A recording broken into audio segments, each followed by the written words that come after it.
Egg Harbor Township High School for the Region 8 Finals. My name is Joe Visalli, along with me Ralph Ross. And Ralph, we have a very evenly matched Region 8 final. Southern's here, they got 5 kids in the finals.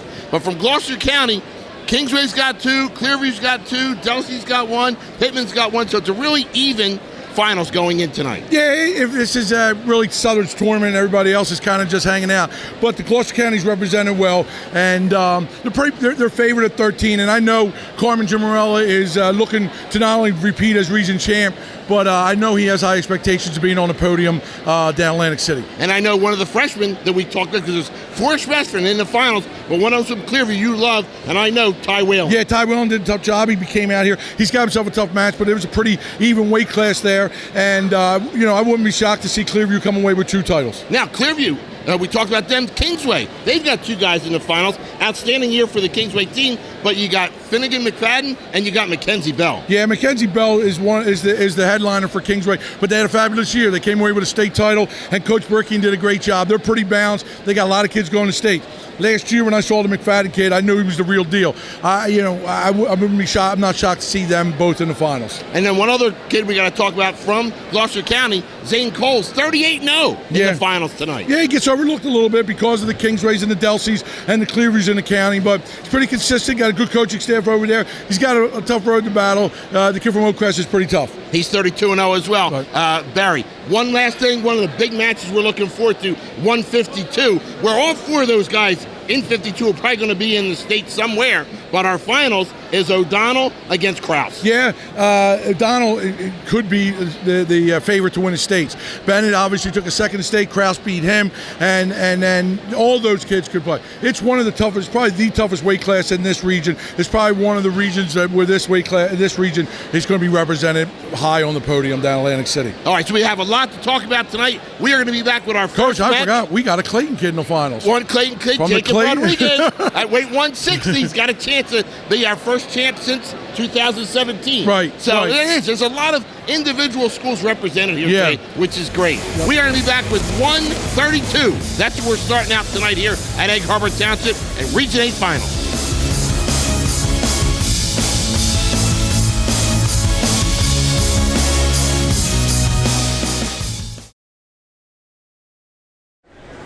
And welcome back to Egg Harbor Township High School. Joe Visalli along with Ralph Ross. As we are going to get things started, Ralph, at 132 here in the Region 8 Finals. We got the number 1 seed from Highland, Justin Karras, who's 21-0, going against Finnegan McFadden from Kingsway, who's a sophomore at 29-8. Yeah, going to make out to be a good match. Justin is, he's a veteran wrestler, so is McFadden. A little bit older, a little bit stronger. I think strength is going to go in case of Justin. But McFadden, man, he's pretty slick. He's going to do some damage in his career before it's all over, maybe even this year. Karras is 109-16 on his career. McFadden is 60-20 as a sophomore. He's got 60 wins in 2 years. Yep. I had 85 when I was in 4 years. I wasn't as good as either one of these 2 guys, though. But that was back in the day when you were 16-0 going into the districts. There were no these quads. Don't get me started on the NJSA. Quads is the first thing I'm going to complain about. They're ruining the sport. Both these gentlemen are your district champions. Yep. Karras in his district and McFadden in his. McFadden last year 3rd in the region, and Karras was 2nd in the region. Yep. They're both. Karras has got him here in the corner. He's got him in some trouble, and he drug him back in. And McFadden was in trouble, and I thought he'd get out of bounds. That's 2. No, it's not 2. McFadden fought him off nicely. It's a good job by by referee Jerry Boland, letting them wrestle. That's more college style. He realized that there's going to be points to be scored, and that was a nice shot by Karras and nice defense by McFadden. McFadden's tough. He's got good hips. He's beyond his years in wrestling. But like I said, Karras is a senior. He's been here before. So it's going to be there's a nice high crotch right there. He's in deep. He was in deep this lot last year. McFadden got that funk, man. He just made himself. He went from a bad position to a good position, and he could do that. And look at that. That's no points yet. It's no points. He's got to be heavy. He's got to take that. That was nice. This is topsy-turvy, baby. 38 seconds. Look at that. Here in the first period, and there's your first 2. That was a match like this. That's going to be a big point right there. Karras was in on deep, and McFadden really got out of it, and then Chris hit him with a double. Now he's got to have to work up here, though. Oh, my. So a stall called right there on green. Oh, my. I guess you don't agree with that one? Oh, my God. I'll give anybody $1,000 if they can see that call in the NCAA finals. The 21 seconds to go. Karras is up. Karras, by the way, a 4-time district champ coming in here today. Yeah. I can't believe he just did. But look at this. He rides him out here. That's going to be good. That throwing point could come back there. But to be up 2-0 as opposed to 2-1, neither kid probably won't ride each other. But that's a big 2 points. All right, the important coin toss here. Now let's see where we're going to go. And Green has choice. He's choosing down. Up 2-0. Is that what you would do? Up 2-0. I probably would defer. Try and be. But like I said, it's not going to matter. Neither kid's going to hold each other. I mean, McFadden's tough on top. I just can't see him holding Karras down. It's going to be, for McFadden to be, he's going to have to be 3-2 after this period, I would think. Karras is one of our 12 seniors that have made the finals here today. McFadden, one of 4 sophomores. Very young that are in the finals. 4 freshmen. And it's not so much to see 4 freshmen in the finals, Joe, because 106, Whalen's a freshman. But the kid from Holy Spirit, yeah. I mean, up bigger. And Jarius Clark, you're talking about 38, 45, 60 freshmen. Well, we got a freshman coming up next at 138. Ken Sherman's a freshman at Holy Spirit coming up. Yeah. Oh, that is nice. That was nice. If McFadden could put it in here, get behind him, he's pretty tough, man, McFadden. Chris is seasoned, and he has some good shots. McFadden's taking everything he's got, throwing down. I think McFadden really needs to take him down here to be in the match, because you got to figure it'd be 3-0 after this if you don't take him down. And then if he gets out 1, he takes him down, then he's got to hold him. So you always got to be thinking ahead. So we're inside a minute now here in the second. It's almost like McFadden wants him to get in because he's so good defensively. Chris is in tight right here, though. You know, in our district telecast last week. I like this Jerry Boland letting them wrestle to the end. That's good. That's good refereeing. 30 seconds to go in the second. Karras still up 3-0. I'll tell you, we mentioned McFadden only a sophomore, but Kingsway, the schedule they wrestled this year, and it proved itself by winning Tri-County, winning the South Jersey Group 4, winning the State Group 4. So these kids are experienced. I don't think that many seniors. Just Two seniors on that and team. The kid up top. And they got a hell of a midgets coming in. That's a nice shot by McFadden. If he can score here. 10 seconds, not enough time. Nope, not where they're at. Because Boland's going to let him wrestle, which he should. The head coach of Kingsway shouted to try and pull him in, but he just didn't have enough. Easier said than done, Joe.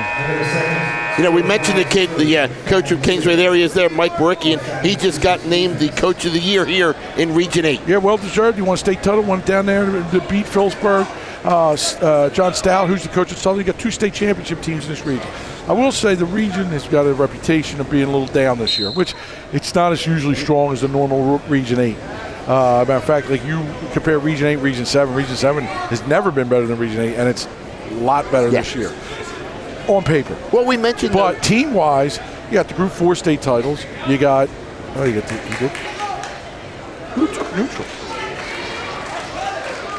So McFadden 2 there. McFadden didn't take down. So now it's 3-2. Did he not take down? No, he must have took right, because he got the takedown there. So just as I was touting him as coach of the year. All right, so Karras is up. So now he takes down. He gets 1, and then he gets then he takes him down. I don't. Because even if he takes him down here, he's literally got to take him down twice. Trying to circle around behind. Yeah, I mean, okay. Still nothing. It's 4-2. Yeah. There's your 2. Now we're tied up. Now he's got to take him down again. No. Now the coach, you're telling him to let him up, Ralph, because he ain't gonna turn him, and he's fitting the pace. McFadden's feeling the pace.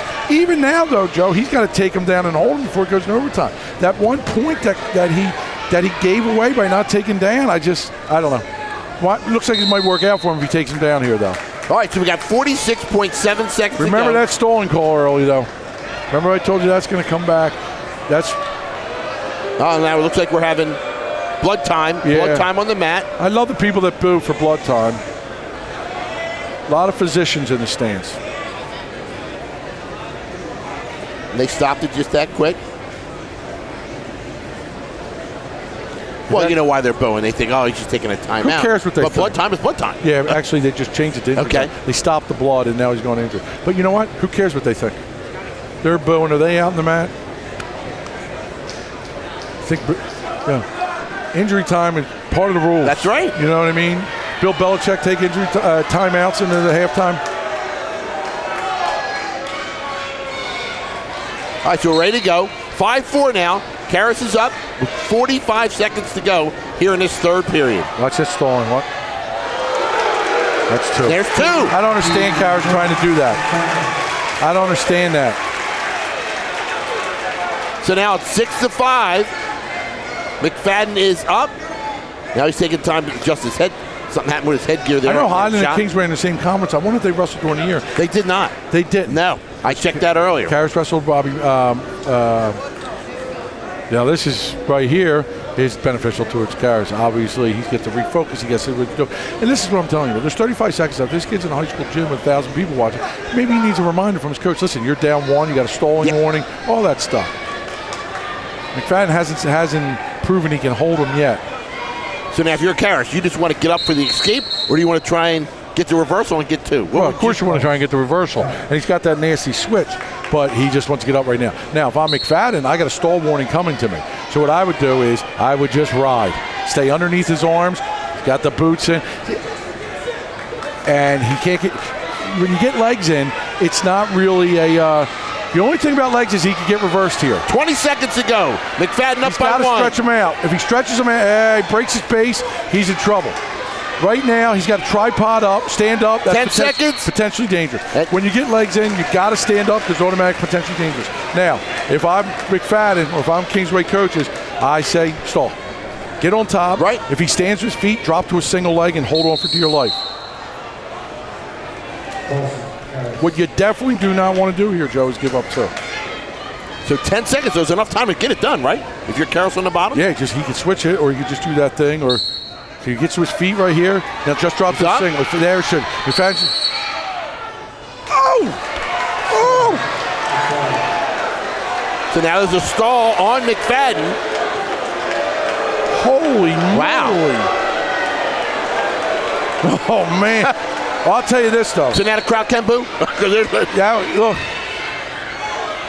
McFadden's got to try and hold on. One, and that's time. McFadden does hold on. That's a big win. That kid is tough, man. He is a gamer. He's a goer. He is a gamer. I'm going to tell you that. That kid's going to be high up on the podium someday in down Atlantic City. So our first minor upset, a 2 beats a 1 there. Yeah. But a sophomore beats a senior, so that's... He is, he's tough, man. All those kids at Kingsway, and they do have some studs. You have to put McFadden at the top of the list today. All right, 138. Now, we had upsets all over the place here. We've got number 4 seed Robert Woodcock out of Southern, 31-4 junior, going against Ken Sherman, a freshman from Holy Spirit who's 32-6. Woodcock beat the number 1 seed Tim Spatola out of Delsey. Yeah. And Sherman beat the number 2 seed Ryan Figueroa from Hamilton to get here. What grade is Woodcock in? Woodcock is a junior. These Southern kids, man, they just come. They show up big time. He is 60-18 on the year. And they just go, man. They go. So there's 2 right away for Southern. You know, we mentioned that last week. Dean Seisman and I talking about Kingsway and what that room must be like when they're just going again. Can you imagine this room in Southern? You got 5 guys in the finals. Yes. He's got locked up. You might be looking at, I mean, I doubt it will happen because coaches down here, not everyone sticks around in South Jersey. You might be looking at the OW of the tournament if he pins here. He locked it up. This kid is tough. Got the cradle locked up. And he's coming back. Southern don't look like they're going anywhere soon. Good job by Holy Spirit rolling out of that. Southern's won like a gazillion group championships in a row.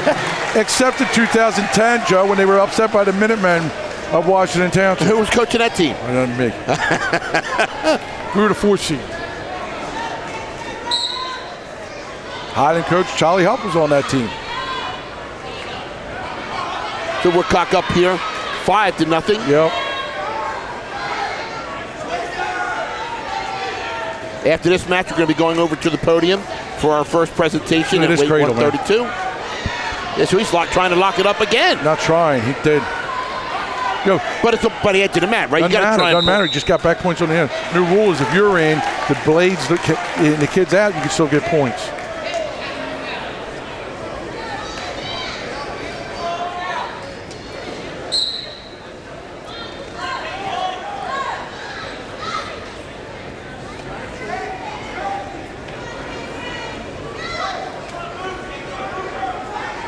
Yeah, I would. If I was the kid from Holy Spirit, I'd probably stay away from bottom. I don't know. You got taken down pretty easy too. So,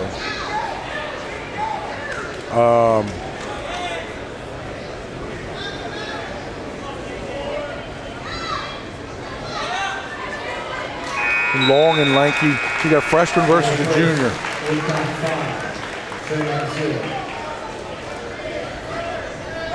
I don't. So they deferred to red. So Holy Spirit took down. Well, maybe he knows, look, I can't keep him down. I might as well try and get up, get my 1. Or get cradled again. But, yeah, I think you got to go down because he did get taken down pretty easy. But this kid looked pretty nasty on top. Pretty good fight for a freshman here. Holy Spirit kid. But here, you can watch his cradle. He just keeps, he's looking for it. He's so long. You see how he's high on that tricep?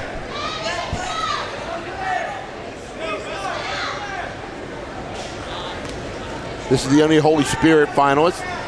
Shocking. We have discounted hot food right now in the hallway. Walk all the way to cafeterias, right outside the adult doors. Underneath the scoreboard in the front. He's working that cradle hard, man. He's nasty with that thing. And he comes across hard with the crossface too. Yeah. Some guys he does that crossface and he pulls it up, which is counter again, and you either go, you get cradle, or your back hurts. Look forward to the next match. You got Jack Prendergrass and Darius Clark, who's another freshman. Yeah, he's just an athlete and comes from an athletic family. See Coach Charlie Huff in the corner with his backpack.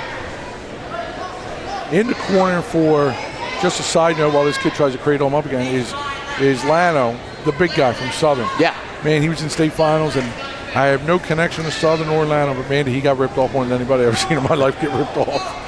He was dominating the kid, and they just kept hitting him with stalling, and it went to overtime, and it was a shame. He did get out. So it's 5-1 now, 33 seconds to go here in the second period. Yeah. Woodcock still up over Sherman.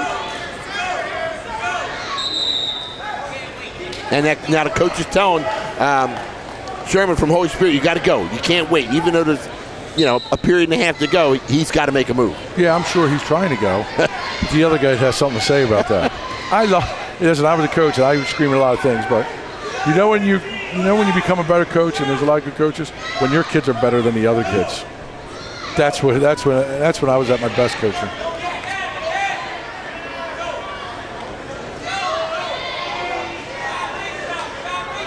So our second period is now over. Woodcock is still up 5-1, going to the third. The reason why he took down is probably not afraid, because if the kid was good on top, he would have taken top, down 5-0. So he knows the kid don't have much confidence, and he probably, unless he's in real danger. See how he's just spacing out there, Joe?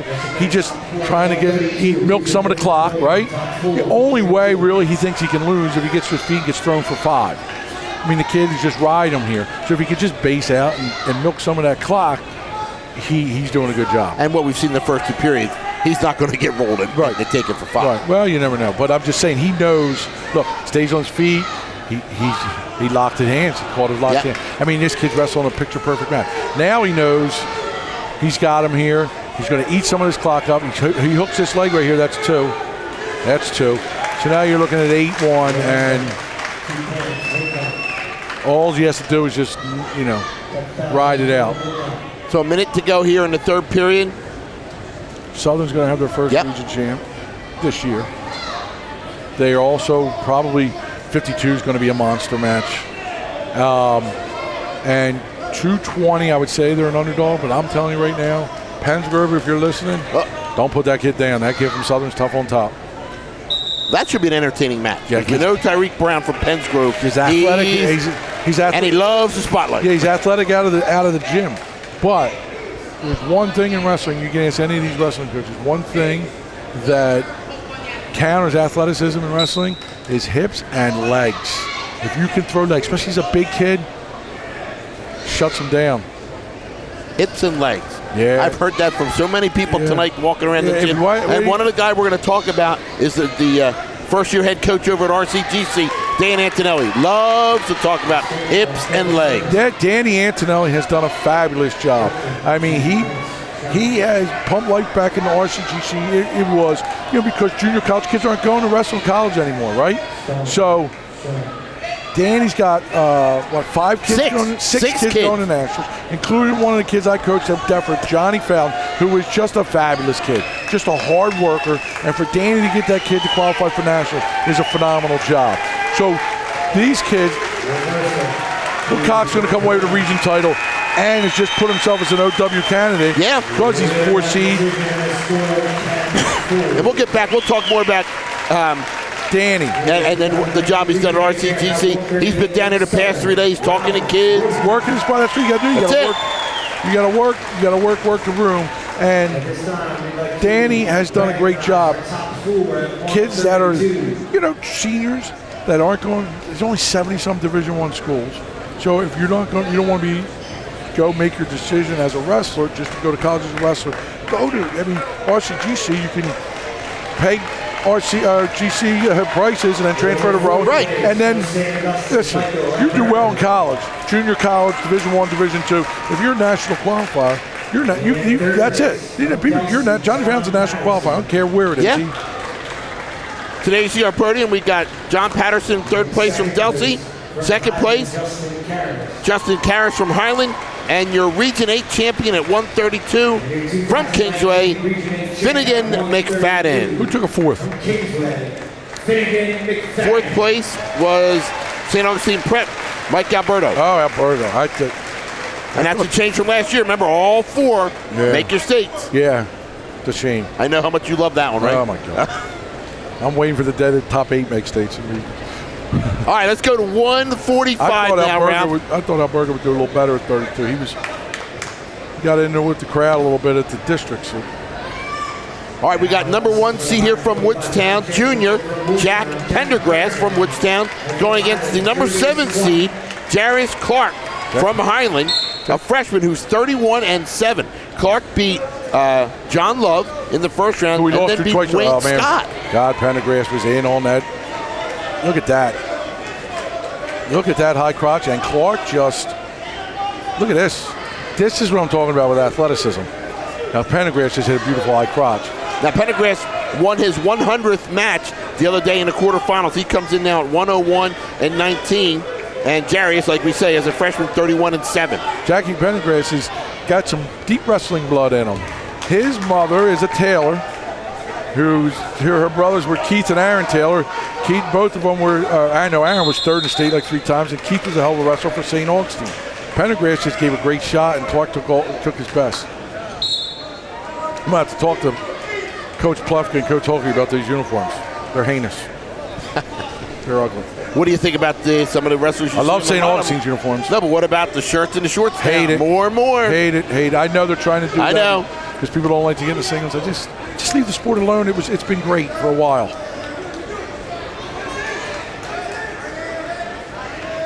So Pendergrass is junior, one of our 8 juniors in tonight, and this is our 2nd freshman tonight. He's tough. Pendergrass is solid fundamentally. Clark's pretty athletic. Woodstown, their only 1 finalist did tonight. Now they got Gandy, right? 26. Pretty sure Gandy's in the finals at 26, right? No? He compete? Oh, you're right, Hunter Gandy. So they got 2. Yeah, he's pretty tough, that kid.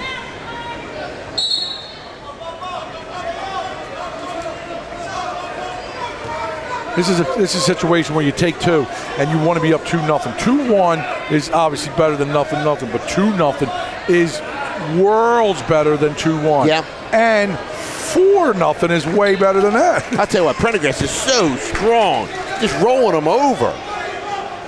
Yep, he's got that Dave Tomasetti tilt. That Tomasetti rode to one of the best high school careers, certainly in Washington Township history, if not South Jersey. He would just lock this up here. And see what he's doing there? He's not in trouble. As long as you keep that arm tight, it's just leverage. You can be on your back. As long as you stay tight, you're in no danger. Well, I'm just going to say, a couple times there, he was rolling himself over to the back. If you stay tight and you can, just the weight and the leverage of your body, just actually roll through your back. What we teach is you get your head in, you put your head on his belly button, and you can just try and roll through. All right, Pendergrass up 4-0 here at the Region 8 finals at 145. Try to throw legs in, but Pendergrass obviously well scouted by Coach Adam Highland and the assistant coach of the year, Coach Garin, caught the legs. This is the thing about legs. This is when McFadden had him in. You got to worry about giving up 2. This is Pendergrass does not want to be in here. It's probably the only position that Clark can beat him in is up top. So now he did get out of there very wisely, and he just got to attack the legs. Pendergrass got big. What was he, a 13-pounder last year? Is he a junior? He is a junior. Yeah, he was 20 last year, 13 as freshman. I know he was 13 as a freshman because he was in the finals. He lost to Menino. But he's a big kid. Yeah. Look at this. He's a goer, man. He's good, man. He's good. Up. So now he's up 7-0. Yeah, and he's looking to get more. He's good. I'm pretty impressed with Pendergrass right here. I tell you what, and you say about, he's put on some weight, but he's gotten so much bigger upper body too. And you know what? Sometimes when kids cut weight, it just sucks the life out of them, I would like to be a fly on the wall over that region, over Region 7. There are some nasty finals in Region. Like Region 7's got state champ Ravano at 45. They got Santana Marino. The 70-pound matchup in Region 7 could be 1 and 2 in the state. Green from Paulsboro and Ritzma from Howe. They will be 1 and 2 in the state, I believe. He's just taking it to him now. He's just showing that. Getting more back. He's up 9-0. He's going to stick him right here. Caught him. Oh, look at that. Well, Clark was able to roll out. So there's 3 back points. 12-1, 12-2. So we got 2 with the reversals. 15 seconds to go here in the second period. Pendergrass is up.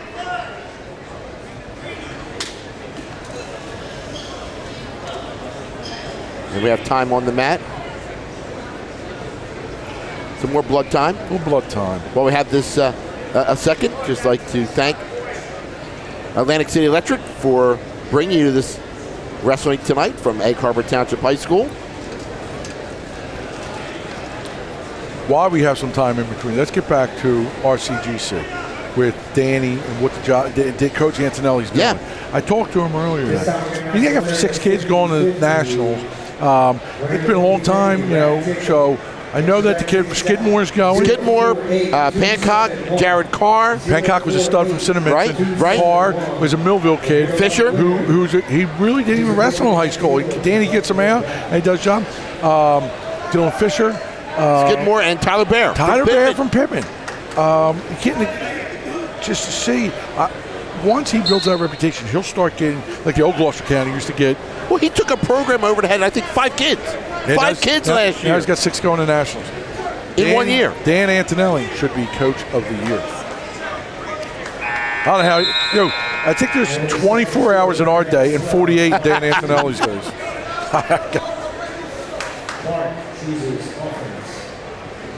All right, so we're going to the third period here. Pendergrass is just rolling, 12-2. Yeah, he's pretty seasoned too. He knows the only thing that can get him is a pin. So just kind of hang he beat out. Tracy from Williamstown 15-3, and they beat Pepe from Southern 9-4 to get here. So you talk about outstanding wrestlers. His name's got to be in there too. Yeah. Take a look at the weight classes that someone like. Take a look at the next weight class. Oh, that's going to be. All right, Pendergrass now is up 16-2. He's considered to be on top right now because he hit him with a Peterson. So he's right now. He's probably, if I was young, just work for a stalemate. I do understand that he is dominating his way through the tournament. However, he is wrestling a 6 seed or a 7 seed in the finals. This is true. I don't want to take anything away from that, but OWs have to be Woodcock from 38, dominated through the weight class and beat the top seed, and Spatola, who's the heavy favorite. 52, Kraus beat him second in the state, and if he beats McConnell, McConnell probably could be a state championship. All right, we're inside 45 seconds to go here in this third period. It's 16-4. Prendergast on his way. We're going to go to the podium right after this for the 138 presentation, and we're going to take a quick break before we get to that 152 matchup. 38 seconds to go.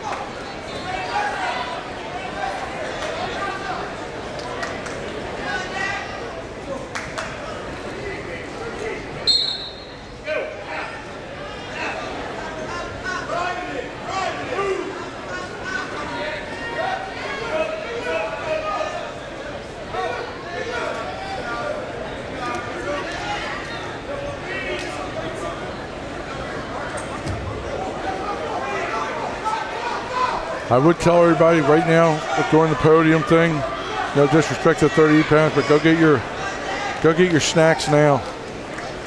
This next one's probably going to be absolutely. Which I'm really surprised that 52 wasn't our final one of the night. Well, Joe, they're supposed to pick it out of the hat. I got you. I know it stinks.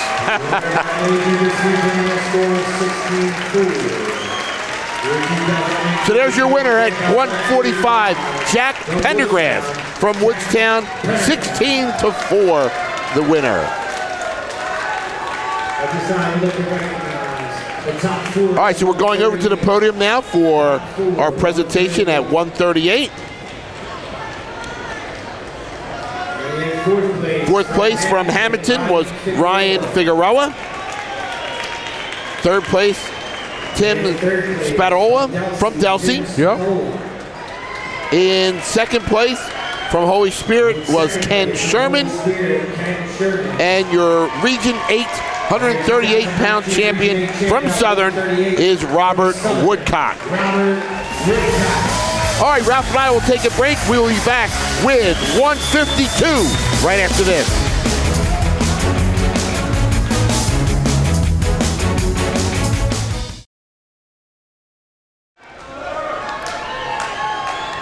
All right, Joe Visalli and Ralph Ross back at Egg Harbor Township High School. 152, Ralph.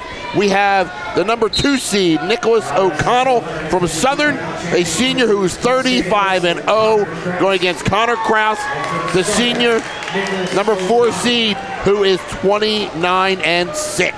I don't know how this match is going to turn out. Certainly Kraus has done a great job, but it looks like a midget match that one kid's in the wrong weight class at the tournament.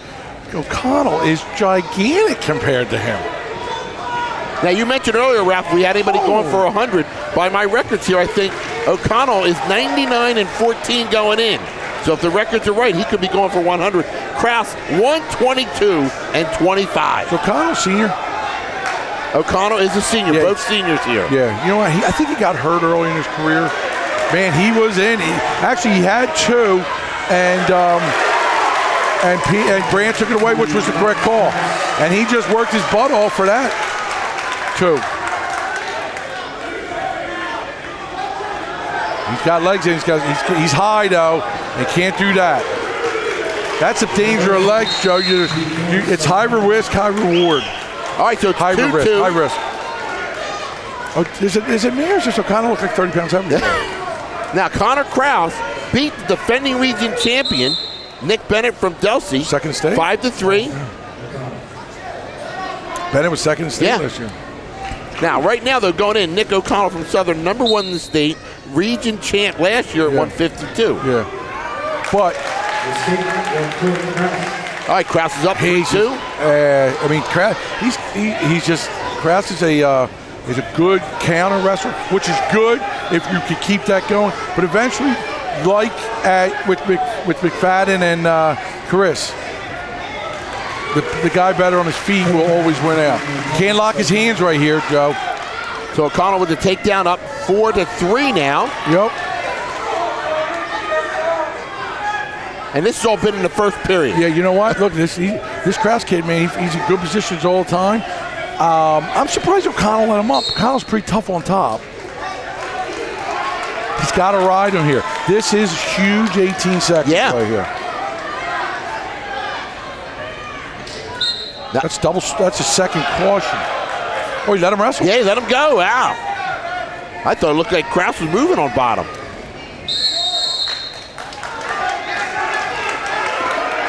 Nine seconds.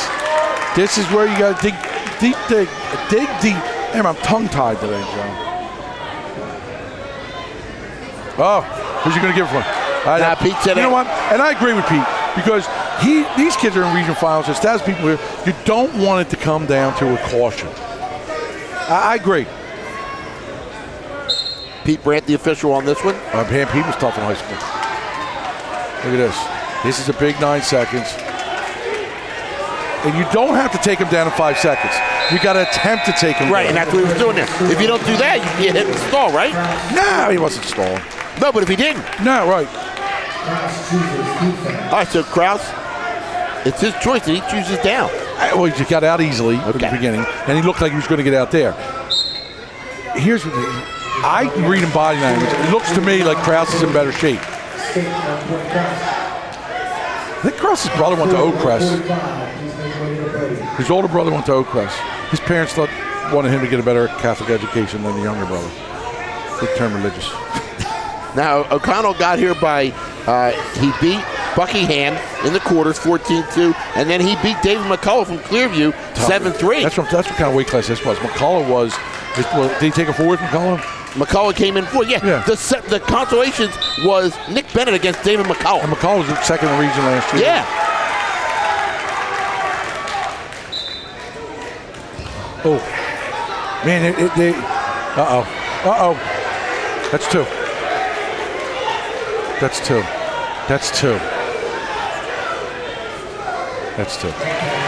I think Pete did the right thing. I was going to say, why the wait? He came to the side to make sure that he had his leg in, and he did it again. Okay, so it's 6-2 now. O'Connell on top. And remember, O'Connell's got to be on the bottom. Now, Kraus can throw legs, but he got in trouble. He's got good hips. He cannot give up two here, O'Connell.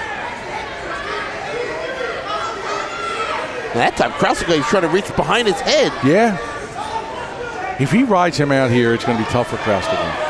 But, see, he's not stalling right now, Joe, but people will be yelling because he's riding him. But there's an art to riding. You know what he just did? He looked at the clock, Brandt saw it, and realized now he can't give up one now. I would have given up one in the beginning early.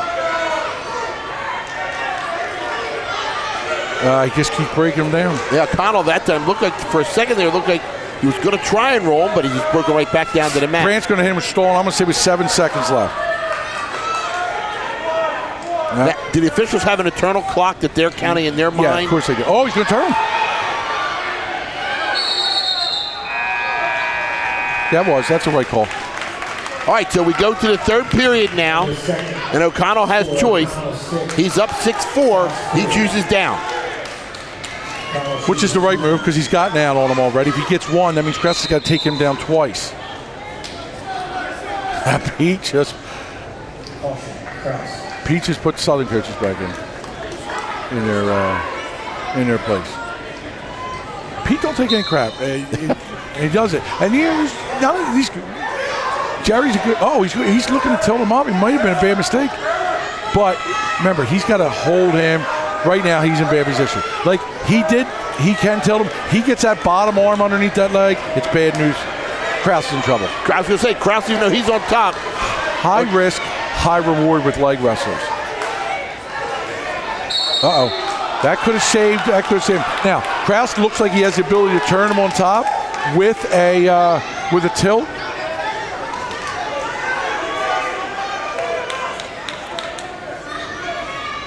.134 to go here in the third period. At what point does Kraus got to start making a move, Ralph? I don't think right now. Okay, so now it's 7-4, so now they got to go. So now, here's what you got to look at. O'Connell has been Krause has only shown ability to take him down with counter. So O'Connell can kind of just ride this out and kind of. If I was O'Connell, I would get a stalling warning, and then see like. And really won't deserve a stalling warning because he's the only one shooting the whole match. Right. So if Krause decides to shoot the last 30 seconds, but that's just the nature of the beast. But right now he knows exactly what he's doing. Look, he's eating that clock up. He's in no danger, and he just. And it looks like he's trying to circle around. Even Yeah, get more. he's trying to, and he didn't. That's a good call by people. But right now, Southern, he don't care. Look, see how he's got that wrist? Yeah. As long as he holds that hand, he'd be in trouble. Now, to be honest with you right now, if I was coaching O'Connell, I would say run the hell away. 35 seconds to go. Yeah. O'Connell's up 7-4. Southern looking to go 2 for 2 here in the finals. Yep.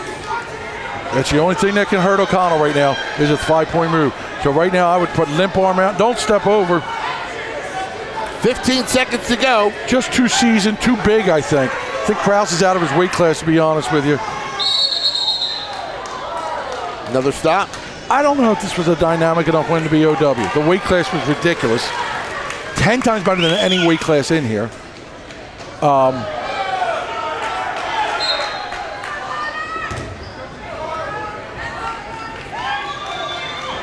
Look at that. I like when it gets feisty. Yeah, it does. I like it. So there's your Region 8 champ at 152, Nicholas O'Connell. And that was his 100th victory on the year. There you see the crowd with the banner. Yep.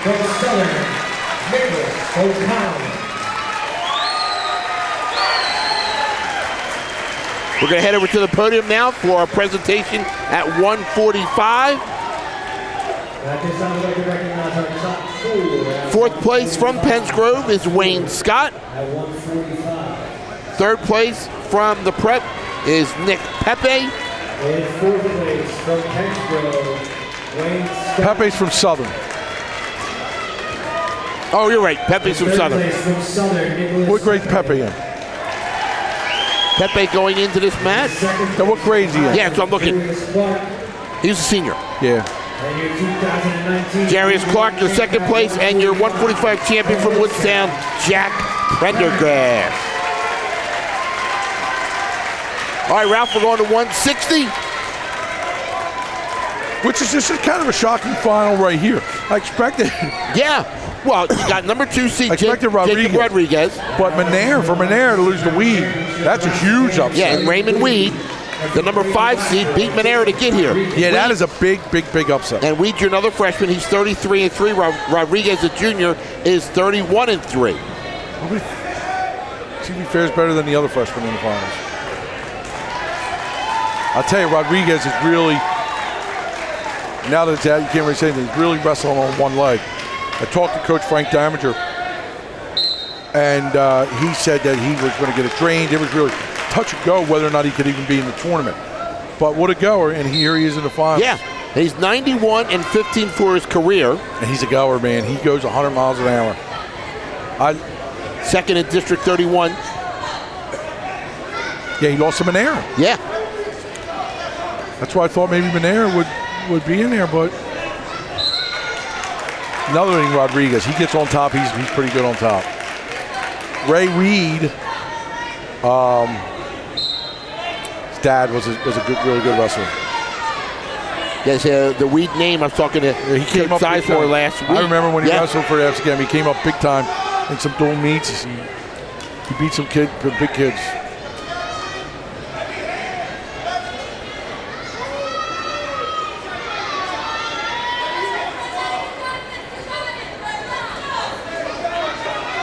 In the corner for Clayton for this match is one of the assistants, Mike Ahern, along with Jacob's brother, Nicky Rodriguez. Not a slouch wrestler himself when he wrestled down at Clayton. Yeah, he was regional finals too.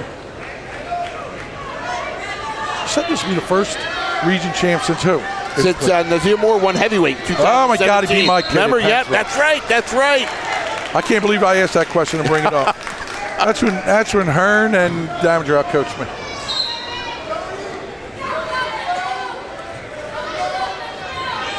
25 seconds to go here in the first period. Still 0-0 score. Both feeling each other out. Probably not. These guys are not, recognizable to each other. They probably Right. don't have a. Well, they didn't go against each other during the year. Yeah, right. Totally different parts of the Cape Atlantic. And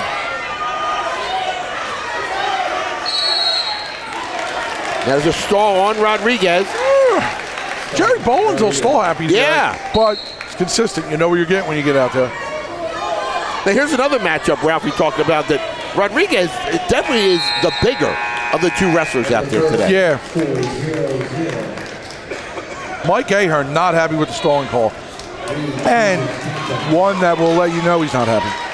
So there's Jacob. I coach with the Hearn, and man, I like Michael, and he's like myself. Don't care about anybody but his kids, and that's a good thing, man. He's a fabulous coach, a good guy for wrestling. He's an old school guy, Yes. and Rodriguez has these legs, but he's in trouble now. See how, Joe, when you have Now legs, you say trouble why? Because he got too because his high? hips are down. Okay. When you're wrestling and you got legs in, your other leg cannot be on that side. It has to be across. See how he has that? And it's almost like you got to ride him. When your butt gets lower than the other kid's butt, you're in trouble. Right now, he's in good shape if he can put that leg back in. Now he's in good shape. You see where that other leg comes across? Now, he's got a power half. Bowling, a lot of refs will call this potentially. And you know what I say? If it hurts, go over. He's in great shape there. 1:15 to go in the second period. He's in Still great shape there. 0-0. Yeah, but if he rides him out, that's stalling one. See that? He's in great shape. Now he's not. See how that other one slips in?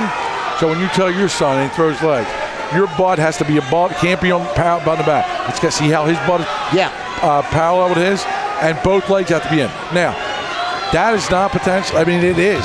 But if it hurts, he'll go over. Remember, I was coach at West Denver, coach Jimmy Rollins wrestled a kid, and they kept calling potential. If it hurts, go over. Now Webb stands up there. Yeah. So Jacob rode him essentially for almost a minute and a half. But here's the thing. We will have one chance of getting out. It's just 30-second boost. Once he gets the legs in, he's in trouble. But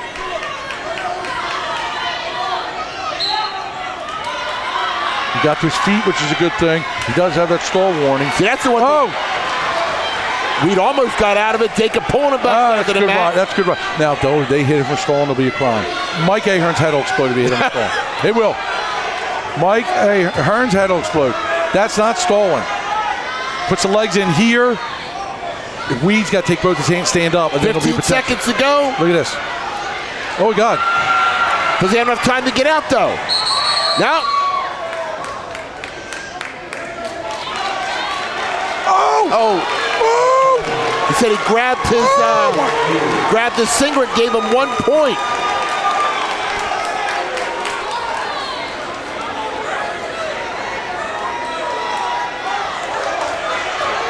And Jerry Burrow turned to Ahern and told him stop. I don't know. Now if he gets out, he's screwed. He's screwed. Got to now hold on to try and go one. Then he got out, so now he's down 2-0. I don't like that, and I think Jerry's a great ref. He does a good job. I don't like that at all. Even if he takes him down, he puts him in a hole. All right, so it's 2-0. Now Jacob's going to start down. He's got to get out, take him down, and then essentially ride him out with a stalling warning. I don't understand that call. But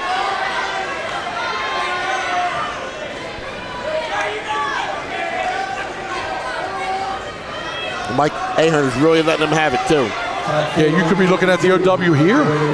Yeah, I mean, as a freshman, upset the number 1 seed. Now he's going against the number 2 seed. Right. Got to beat the number 3 seed too. Was he the 5 seed or 4 seed? He was 5. So he beat the 4 Yeah, seed. he beat the 4. He beat the 4, the 1, and up 2-0 here on the number 2 seed. All right, so 1:26 to go. Weed is up 2-0.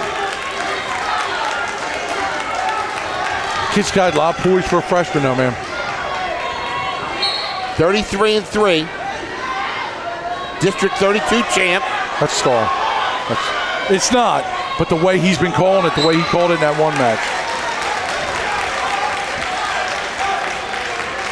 And that's what the Clayton coaches are saying now. I know. I don't think it's stalling, but if you go back to what weight was it that he called it right away?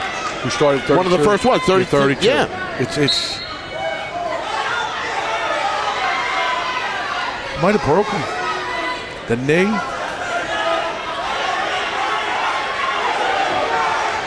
Oh, look at this. So Webb trying to. That's full Nelson. No, it isn't. No, it isn't. No, it isn't. No, it isn't. So we're inside a minute to go in the third period. Rodriguez down 2-0. Trying to escape, can't get out. Trying again. He's not stalling. He's not stalling. I know what Clayton's trying to do, but the kid's not stalling. 49 seconds. But neither was Rodriguez.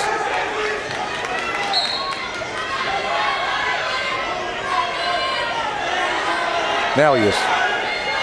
I tell you, this kid's got a lot of poise. Yeah. For a freshman. Strong upper body, too, Ralph. Here's Jake trying to get the escape, and the guy got the leg. Uh-oh. Now to get the two. That's two. That's two. No, see that leg? He's got Rodriguez. That's two. There's two. Oh, he did. So we're tied. So we're tied at 2. 20 seconds to go. Now what's Rodriguez got to do here? Stay right there. Do not try and improve your position there. Stay right there. He's got a stalling warning. No, just take it in overtime. He's got a stalling warning. You're not going to turn him. The only way you lose is give up a reversal here. And Boland's going to let it roll out. We're going in overtime. Huge reversal there with 20 seconds to go. Now who's got the momentum going now? Here's the mistake. Whoever makes the first mistake, here's going to lose. Bad shots will lose matches like this. Rodriguez poked him in the eye.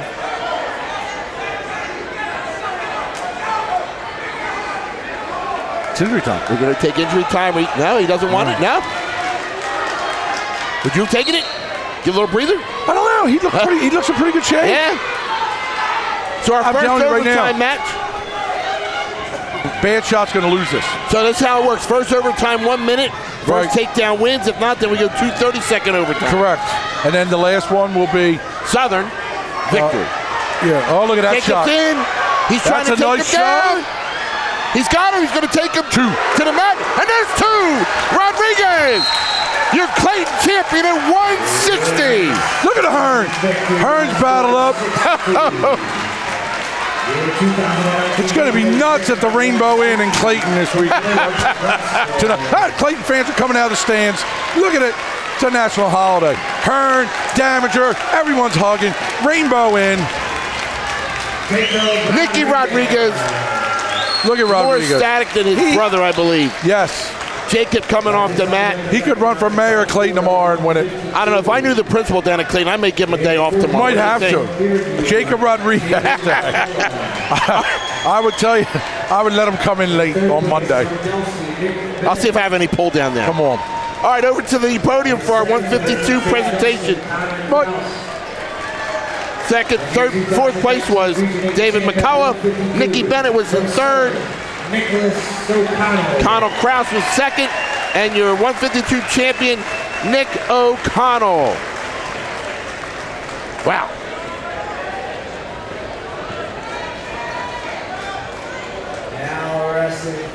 All right, so now we are at 170.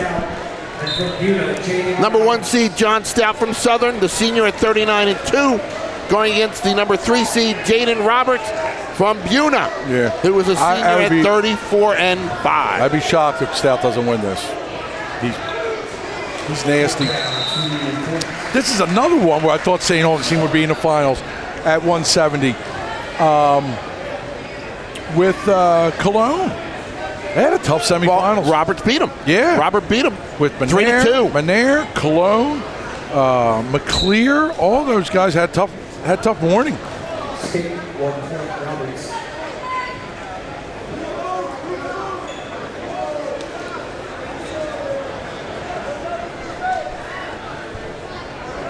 I would imagine the post-match interview will have to involve Rodriguez somehow, huh, right? You think? Yeah. I'm not going to say I'm partial or nothing, Ralph, but hey. Gotta love my boy. All right, so Stout coming in 78-24 for his career.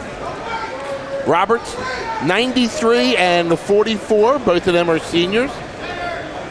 Roberts part of that really tough Millville Buena football team.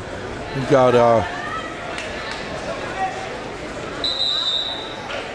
Georgie Maxwell in the corner from Buena. Stout, number 8 in the state right now. Yeah, he's tough. Returning state region champion at 170. He's tough. He is tough.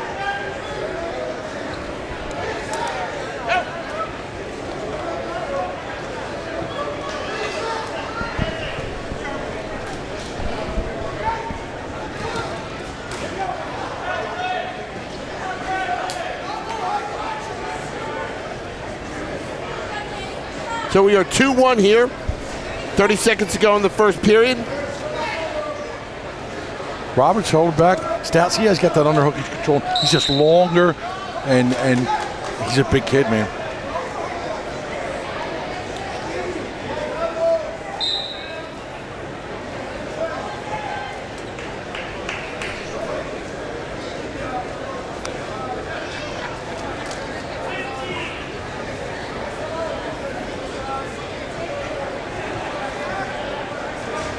I had to take a break there, Ralph. I was texting our superintendent down at Clayton to let him know that Superintendent Nick? Superintendent Mr. Gutierrez. Yeah. Had to let him know he was down here this morning. Yep. I mean, a lot of people may not know what I'm doing. I know a lot of people who know me, you know, in South Jersey in sports, being the principal down at Clayton. So that's why I'm a little excited for Sure. Why wouldn't you be? for my man. Got Mr. Ahern right here behind me. This time, top 4, 160. Please report to the podium. So couldn't be happier for Rodriguez. Yeah, it was. If you would have seen him in the hall on Friday, he could barely walk. I know. Barely I know. walk. And I talked to Frank Damager and Mike Ahern all year, and the kid is just a worker, and it's just a testament of hard work. And Frank and his coaching staff, and even I know this sounds like this is the Dan Antonelli out, but Dan clearly has ties, still has his Right. for Clayton. Well, he's still my AD vice principal down there. Yeah, and he's in the corner. He's just as excited. You know, maybe he could sign Jacob, but he probably, if he doesn't decide to go somewhere bigger. But certainly, Danny has one more plug for Danny. I tell you what, Clayton had 4 kids in the semifinals this morning. We got a champ and 2/3 going to. We got 3 going to states. Jaden Hilton's going to states and Noah Putton's going to states. Yep.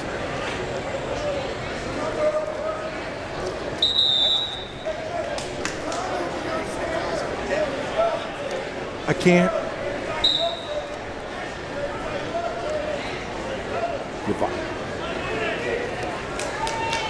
So we're in second period now, 3-1.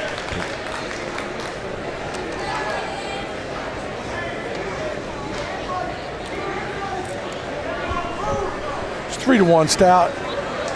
Pretty much in control of the match, which is exactly what he wants to be. Now, Robert. Jaden Roberts. Yeah, we'll probably take down, and he's got to take him down. He hasn't really shown that he can take him down. This is why Stout, most of the Southern kids wrestle, they just win. So this will be their third? This could be their 3rd state champ or region champ. And then they got one more left at 13, right? No, 220 and 13. They had 5. 220. They had 5.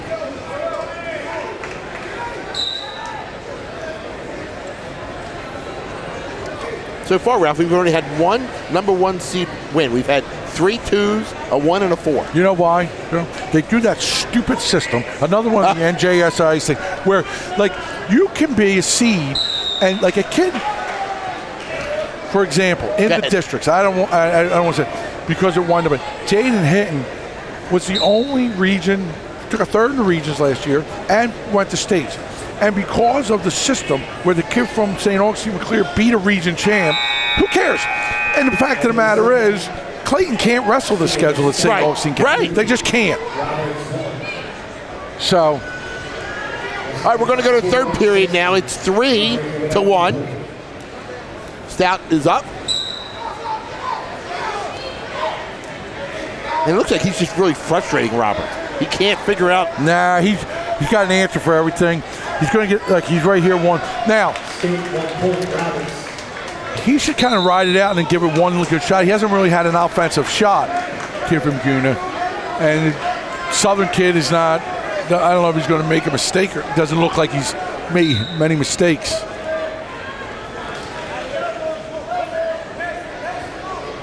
$1:39 to go.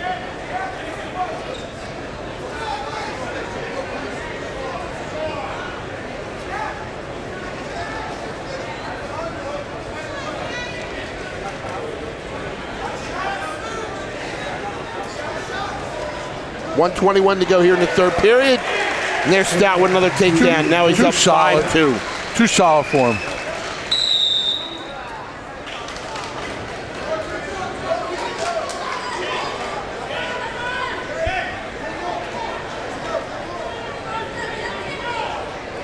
Okay, he's got a pretty good game plan. He's gonna ride him out. Try to ride him out, I should say.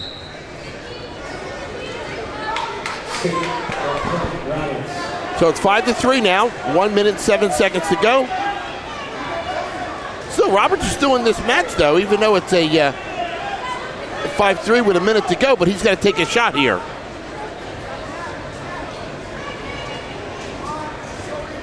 After this match, we'll go to the podium for a 160-pound presentation and take another quick break. Joe Visalli along with Ralph Ross down here at Egg Harbor Township High School for Region 8 Championship, being brought to you by Atlantic City Electric. I mean, besides the Stout family and the Roberts family, this is pretty, might be the only one interested in this match. This is pretty monotone as matches go. And of course, coming in for thrilling overtime match, too. That's a tough one. That was best match of the night.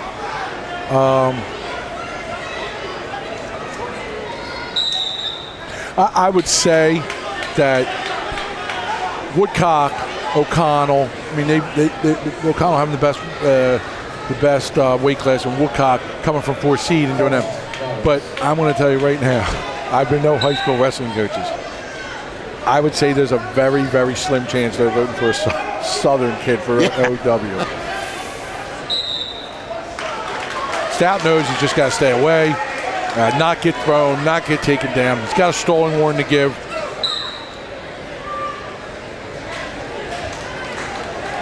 $13 seconds to go, 5-3. Stout is up. Roberts trying to throw him, but I don't think he's got enough time here, Ralph. Nope. Southern Regional, 3 region champs.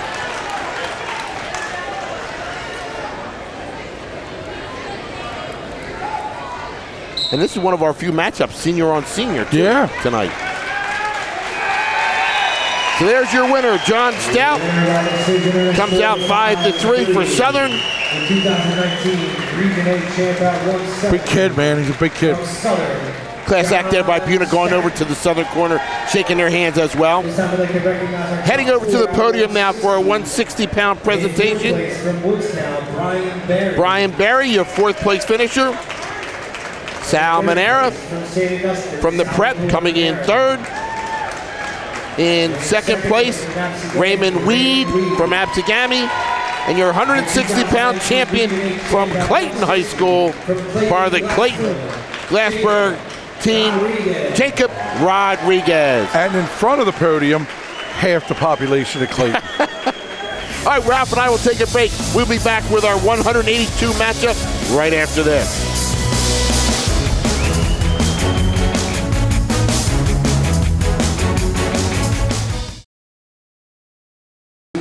All right, Joe Visalli along with Ralph Ross back at Egg Harbor Township High School for Region 8. And this is strange to say, Ralph, our only Delsey finalists. Yeah. 182. Delsey had a down year, but you know what? They were state finals. I tell you. I mean, I'd like to have down year state finals. Before this match starts, I'm going to go on a little bit of rant. I said, I am glad that this kid is in the finals from Delsey because he was representing Shallot kids with the whole program where they just got a shaft, okay?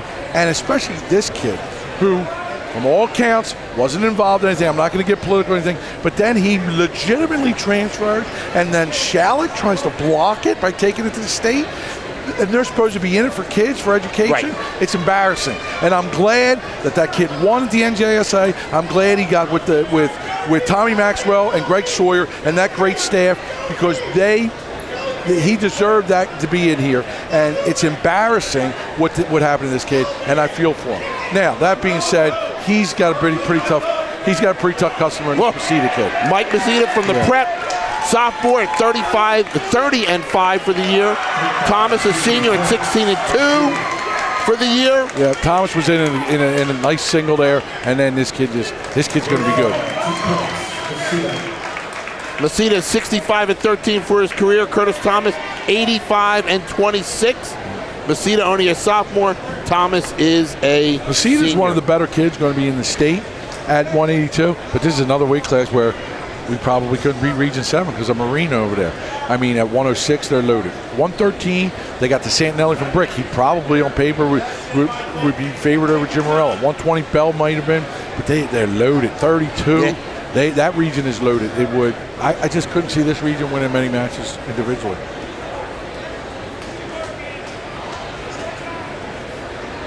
So we're coming down 15 seconds to go in this period.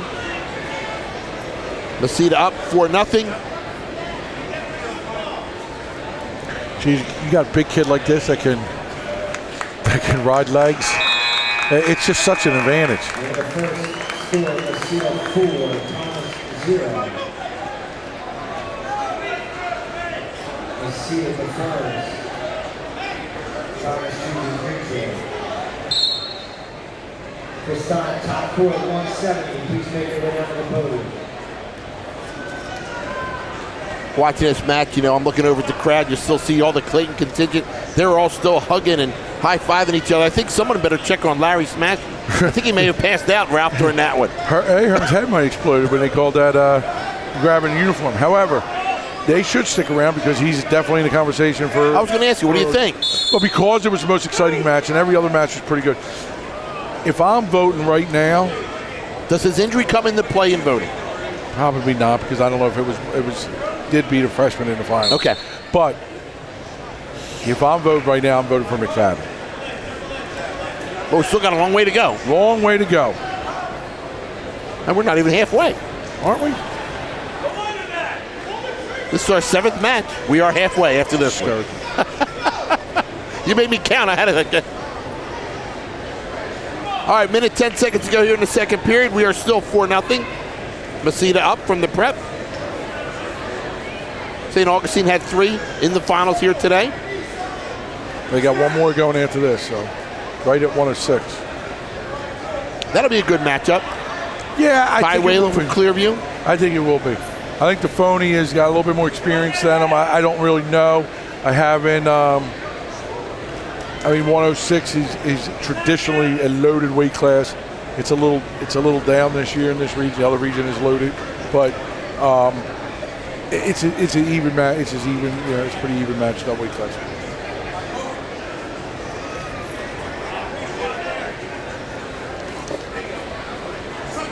According to the MatPack rankings going into this in South Jersey, Mesita ranked number 2, Thomas ranked number 6.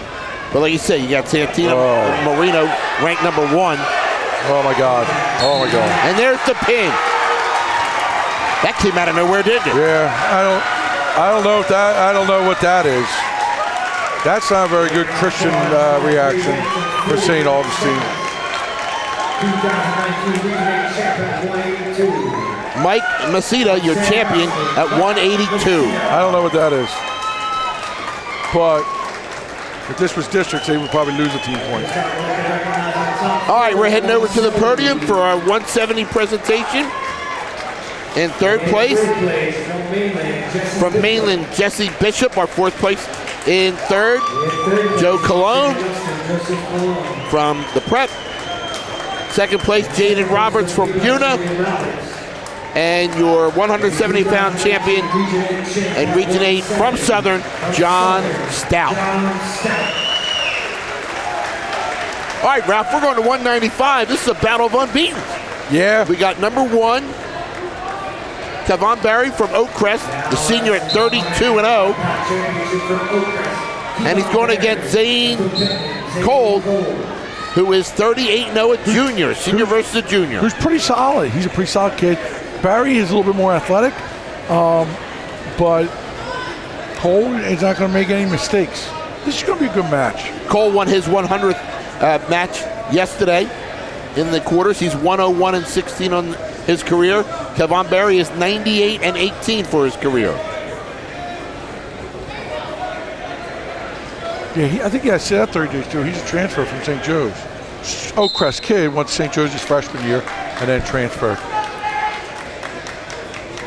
Both these kids here look even size-wise. Yeah, Barry's a little taller, but his Cole's legs are a little thicker. Oh, that was nice. That was nice. That was athletic for a big kid. Berry up 2-0.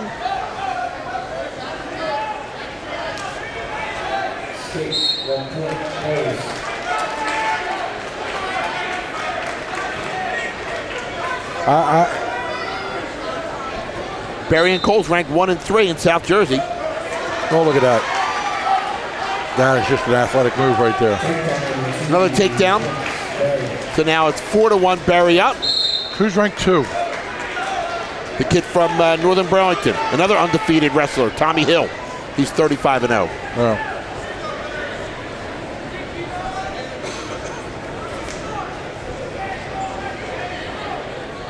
We need some pins, Joe. I'll be honest with you. We need some pins. Get out of this gym. Well, I tell you what, Machida does a nice job. in the upper weights, it's harder to get these pins, right? No, it's easier to get pins in upper weights because they get all. Once they get on their backs, they're done. 4-2 right now. Machida Cole's down. There's so many damn upper weights. You know what I mean? You got 70, 82, 95, 220. If one weight class is weak, you just go to another weight class. He was in tight there. He cannot give up this 2, although he did. So Berry up now 6-2. Inside 20 seconds to go in this first period.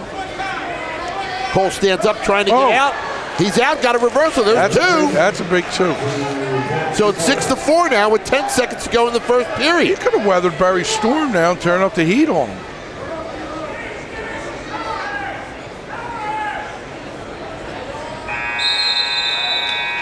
Out of the first of the score, Berry 6, Cole 4. So we are going to head to the second period. Now Cole chooses down, and he is down 6-4.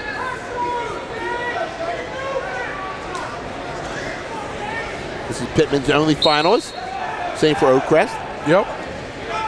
So you look at it that way. I mean, the region is balanced. That, you know, not except for Southern, not one team is dominating in the final. That's not a good thing. With the balance, you should have some studs. One team's dominating the final. Show Southern. Well, other than Southern. So there's an escape now for Coles. It's 6-5. I'll tell you, Cole looking at him out there very matter-of-factly, Ralph. It's not like he's not overly excited. He's just going to business right now. I just got results. My buddy Mark Tribble, who used to be at the Carrier Post, is sorely missed at South Jersey. Just told me Ritzman just beat Green. There's 1-2 in the state.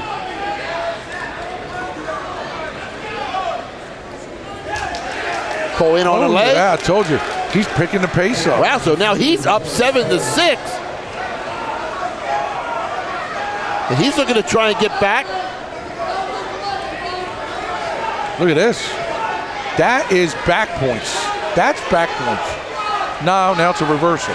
But if he had his back exposed. The official right there.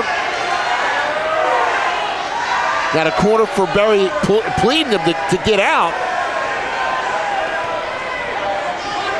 Got to pop his head out. 45 seconds to go. It's still 7-6. Coles is up for Pittman. That's at least one. That's at least one. Now Cole's got to get out and just give him one. One. So there's one. So we are tied with 30 seconds to go here in the second period. If I'm Cole, I go 7-7. Don't before saying, don't take a shot. Make Berry make a mistake. Now he chose down. Who did? Coles did to start the so second Berry period. will be down. Okay. Or he could choose neutral. He ain't going to choose neutral. If he gets taken, oh my. There's 12 seconds That's to go. why I'm not coach anymore. he right at the edge of the mat, 2, takes him down, gets his 2. Up 9-7.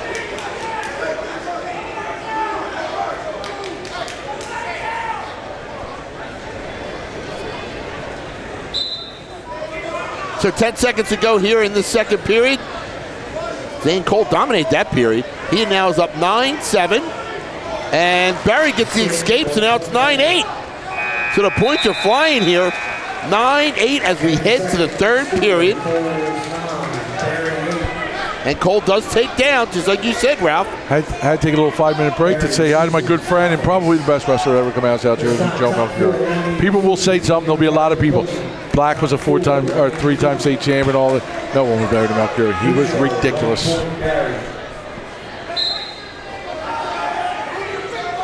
So it's 9-9.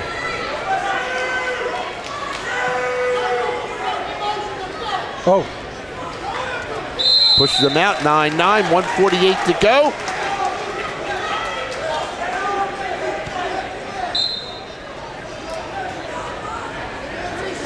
Cole's got to take that nice shot. Nothing stupid. That's a bad shot. But he's wearing them down, man. Yeah. But he's too far away, too athletic to take that shot. That Barry is. Gotta get out. Look, he's got to pick the pace up. Don't take a bad shot. Don't. So 1:28 to go here in the third period. 9-9 between Barry and Coles at 195. Shock. I really thought Barry he's just more athletic and he's got that going for him. But he's got to finish here. He's got to finish here. I don't know what Cole's trying to do there. That's two, Pete. Oh. Didn't get it. Now Cole's in on a double, but out of bounds. See, here's the thing. But that's got to be, look, there it is. He's got to be discouraged after that. Oh, now looks like there'll be injury time. Yep. Perfect. He's got a minute and a half. I would take a minute and 29. Because in the beginning,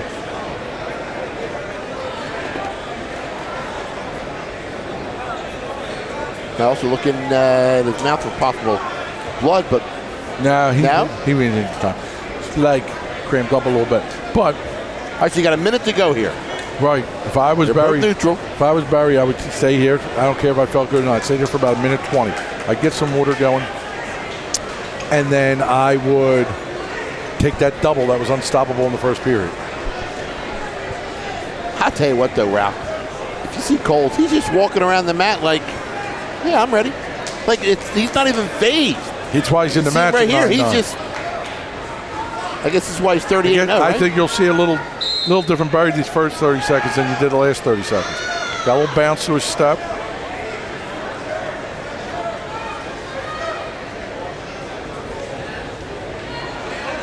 Both men are tied up. It's almost like one of them waits for somebody to make the mistake, right? Barry's going to hit that football double. It's a nice shot, but he's just not. When Barry has some wind in him, he's not going to take him down with that. He's just not. Now it seems like Cole's being the aggressor. He is. Wouldn't you agree? He is.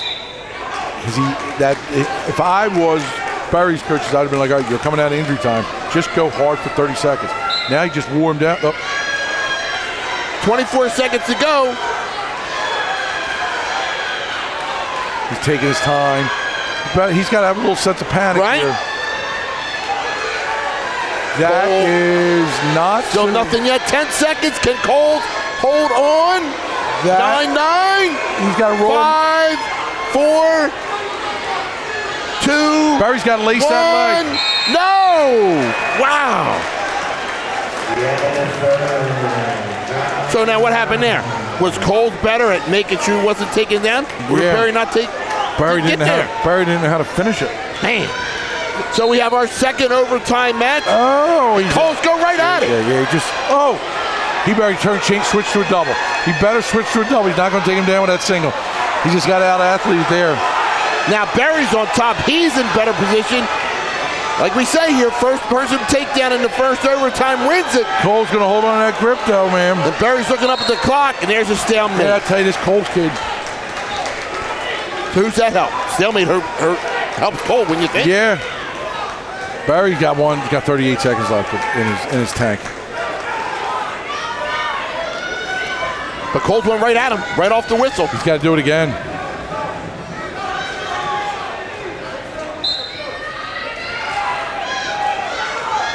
Oh man! Again, Barry now in on the Athletic single. he is. He did. That was a terrible shot. 30 Just so seconds much- to go, Oh, and Cole's got out of it. And that's Cole's big. now- I tell you, Coles wants him to work as hard as he can for these last 23 seconds. So in overtime. I mean, no matter how Coles is in phenomenal shape, Okay. but it's starting to wear on him too. I mean, they've been wrestling 7 hard minutes. 22 seconds to go. I don't understand the philosophy there. Cole, lucky he got up quick. Yeah. He took a shot, and but I think Barry's out of gas. That's why he couldn't He is. sleep around him. The only way Barry can take him down is if Cole keeps taking bad shots. Right. 6 seconds to go. Oh, he took Cole it is in. He's Can got he finish it? He's got to lip him out. Oh! Oh, he's still 2 seconds left. 0.2 of a second. Oh, No, the clock stopped. They stopped the clock. So Yeah, the but- time didn't run out. So here's the two they're gonna. officials are talking. I think they're going to overturn it. Well, You I'll tell think you Cole this. got it? I will tell you this. Well, there was 2 seconds left on the clock. 0.2 of a second. Yes, Oh, but what I will say is this: if he doesn't win, this is big for Barry. no, he didn't give it to him. Okay.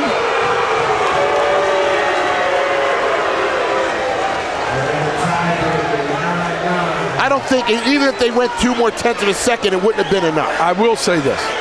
No, he had you arguing this.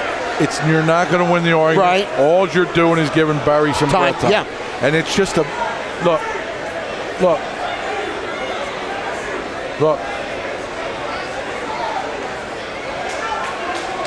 All right, so now we have 2 30-second overtime. Neither one has shown the ability to hold the other one.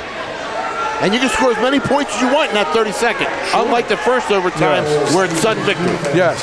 Or you could score as many points as you want. In the dual meet, you can score as many points as you want, even in the sudden victory. I mean, you can, if you take him this back, it's Right. not over. I will say this. Cole looking to escape. Yeah, and he did. And he did. So there's one for Zane. He's up now 10-9 with 18 seconds to go. Looking to get more. And out of bounds it goes. Ooh, he falls right on the I elbow. really think that Cole can take him down with a shot, but the only way that Barry's going to take him down is if he shoots and he does what he just did. I think Cole can take him down, but I don't know if he has to push it. All right, so 13 seconds to go. Coles is up 10-9. Yeah, he does not want to be there. That's the only place he doesn't want to be with Barry. Oh, yes, he does. And Cole No. took him down, but he got taken off to the side, but no. So that's the end of the 5th overtime. We are now going 6 overtime. First tiebreaker session, Cole's 10, Barry 9. Barry a little indecisive, though, when he said he was going down. He could have started neutral, right? Yeah, but why? But he looked indecisive, like, okay, I'll go down. Because he's tired. But he's got to get one now. Well, He's I'll tell got to you get right now, one. I would see that Cole's is going to just hold on. Maybe Merkel him single, and Brandt's not going to do anything about it. There's been no cautions on anybody. Yeah, because you know why? I think he realizes that maybe he messed up the first call, so he's not going to give a stall. And Barry doesn't look like he has any sense of urgency. 14 seconds, 10 I don't seconds to understand go. this. No 2 Oh my yet. God!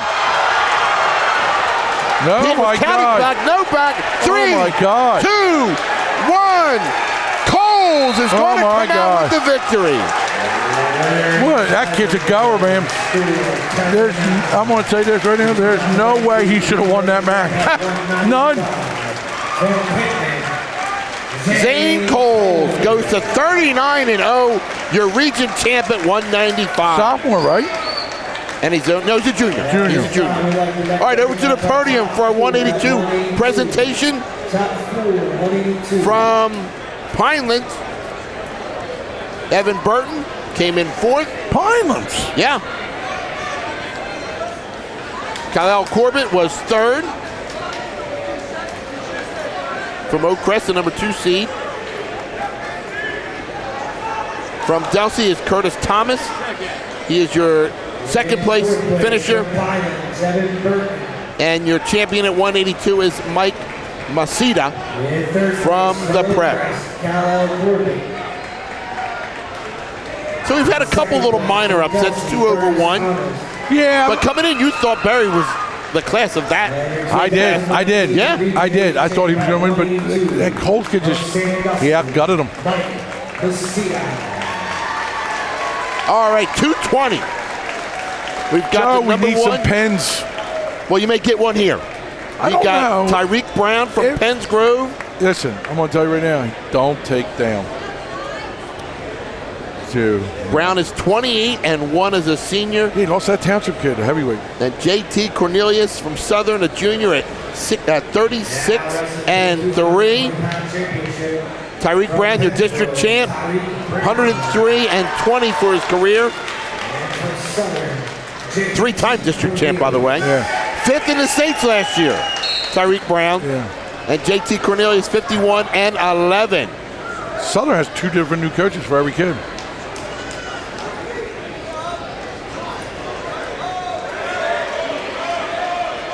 Brown is just athletic. He's like a 130-pound wrestler and a 220-pound his body, man. He was very impressive in the states last year. Yeah. Beat some kids that he was going. He really Takes him down. There's 2. I mean, you've watched a lot of wrestling with Brown, especially. Is he a real deal. He more athletic, or is he both? You know, he's been wrestling. You can tell he's a wrestler. He's athletic and he's a wrestler. He knows moves. Listen, I'm going to tell you right now. There's too many weight classes. Okay, so 95, 220 heavyweight. You got to remember, back in the day when wrestling was good in South Jersey and the NJC didn't mess it up, you were 70, 89 heavyweight. So all these guys would be like this. This would be a Friday night match. You know what I mean? And 82 would have been Mesita and stuff. It just would have been. But now, if you're not wrestling 95, you go up to 220. Yeah. You know. Well, when I look at some of the heavyweights we had this year, they weren't 285. No. A lot of them heavyweights were 220. They pick and choose. I remember we had Johnny Price, who won states for us at Township. He was 285. He came down from 220. He wrestled kids that ranked it. It was just a different sport. And not saying anything. They need to cut down the weight class. They need to cut down on quads. They need to have JVs back. They need to get rid of Group 5. Group 5 is a ridiculous joke. It's horrendous. There's no one that likes it. I'll tell you what, you mentioned about cutting back the weights to get more JV kids because he hit him with locked hands. The alternate official caught that one on the side. Yeah. Brown can't believe it, even though it's 4-1. We're 2 now. And they gave him the one for the locked hand. That's a good thing about having 2 officials out there, right? Especially when one from the Shore Conference for Southern wrestling. Yeah, we mentioned about, with so many weight classes, I can't tell you, Ralph, how many times I went to matches this year. They didn't have JV. No. Or they had 3 or 4 JV matches. No, it's terrible. Are you kidding me? It's terrible. There's no JV because I'm telling you right now, kids that are good or decent and they can't make the team, they transfer. There's so many kids here that should go to their regular high school that are good that transfer because they can't make the lineup. So Tyreek Brown right now getting a little frustrated out there. No, playing the crowd. Tyreek Brown getting all. Well, he's a showman. He's getting all 13 Penns Grove fans riled up.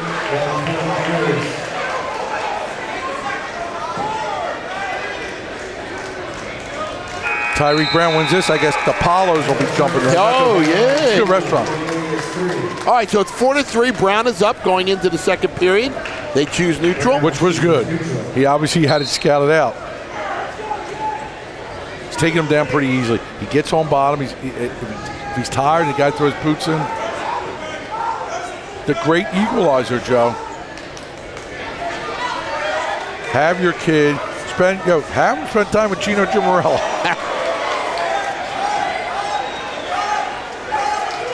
They get 2 out on the edge. They didn't give him to him yet. Yeah, he's got to. Look at the Penns Grove people. Yeah, Penns Grove screaming for it. They're going to protest on the Delaware Memorial Bridge. Oh, my God. And all this is going on outside. And they got the 2. He pulled him back in and then took him down.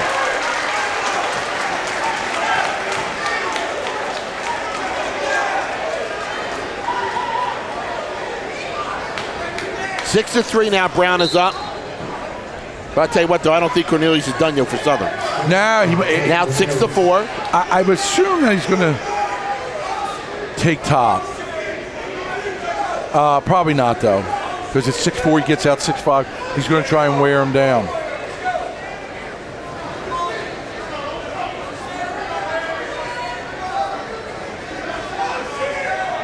Tyreek Brown right now, Ralph, ranked number 5 in the state. He should be. Yeah. Yeah, he should be. He should be. He's going to place in the state. Okay.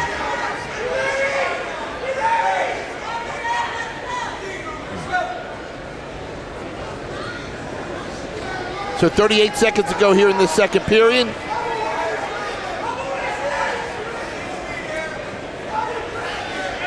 Six to 4 your score. Brown is up. Looks to take another shot. Too athletic for him. Over by the scores table. Look out, everybody at that scores table. Yeah, that's pretty smart by the Southern kid, because as soon as he put his hand on the table. That's it. That's it. Southern coach got a little blonde hair going on. Yeah. A flock of seagulls. And I ran. 20 seconds to go. Brown's still up 6-4. It's going to be Southern kid's choice he's going to take down. I mean, Brown's dominating this match, but should be up by more than 6-4. Southern pushes him out of bounds. I mean, the way Brown's wrestles the match, he's wrestling as if he thinks he can do, at a moment's notice, I can do what I want with this kid. Like look, you just turn your back, and he did. And I turned my head for a second, and that's why. Look, now he's getting Hillcrest fans in it. Saying yes to something. So it's 8-4 now.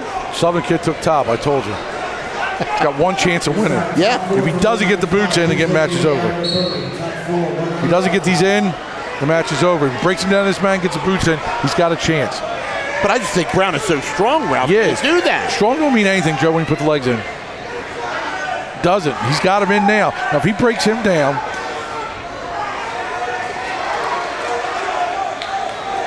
see how he's got to get his other leg on the other side. Southern kid throws his other leg on the other side. It's his only chance of winning. Brown's got to get out of bounds.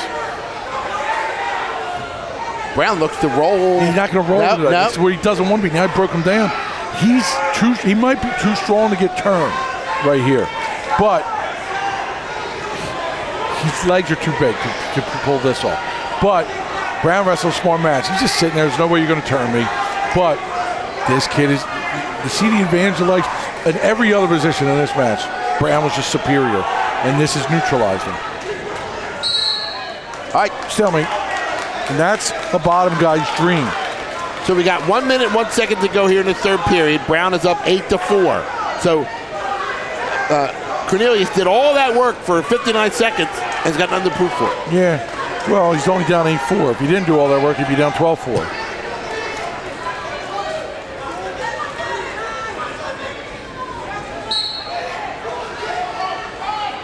Got to put the boots in right there, and he got him in. Brown standing up. Yeah, see how the legs are? Like, he could get turned right here, but he's too strong. Yeah. You're right. Yeah, for a second he had him, and Brown brought him right back down. Right. Like, Getz from Gateway today was 3-3 with Southern kid this morning, and he took down, and it cost him a match. Brown ain't. What do you want him to do? He's wrestled a perfect match. Pennsgrove, they're going to be partying on Delaware Memorial Bridge. Another stalemate call with 24 seconds to go. The right call.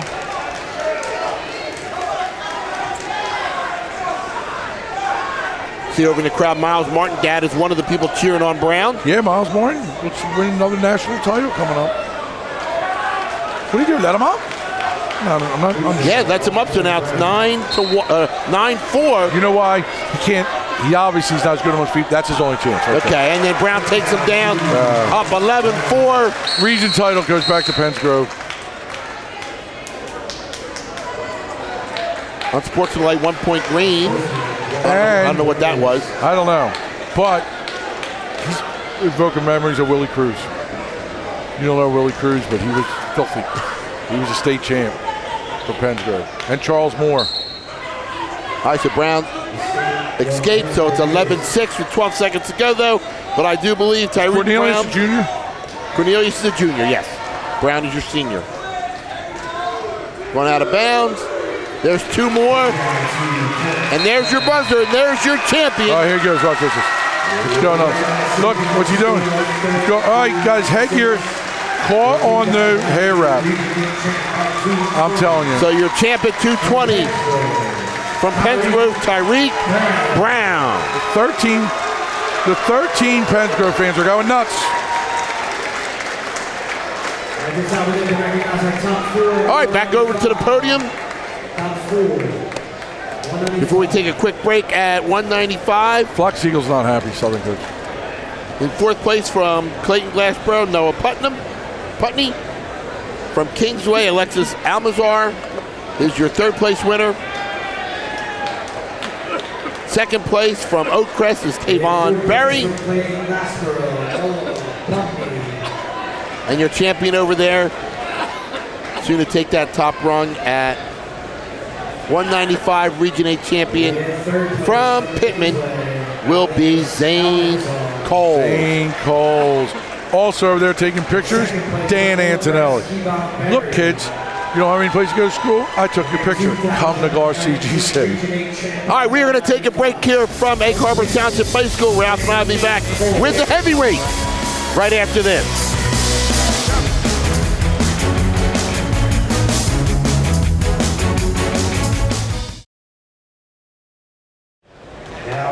All right, we are back for our heavyweight matchup. We have Deshaun Alexander, the number 2 seed, going against Nick Sanino, the number 1 seed. 1-2. A rematch of our District 32 final in which Alexander came in undefeated and Sanino pinned him in the second period. How'd he do it? The legs. Through legs. He's got a roll too. And he's coached by the great Dan Calhoun, who wrestled for me and just one of the best guys in wrestling. He's revolutionized the sport. He went to North Carolina after moving down to Ocean City. He was at Williamstown, was a phenomenal job. Went down to Ocean City, and he trains these kids on the beach, Joe. He makes them run on the beach. They wrestle on the beach.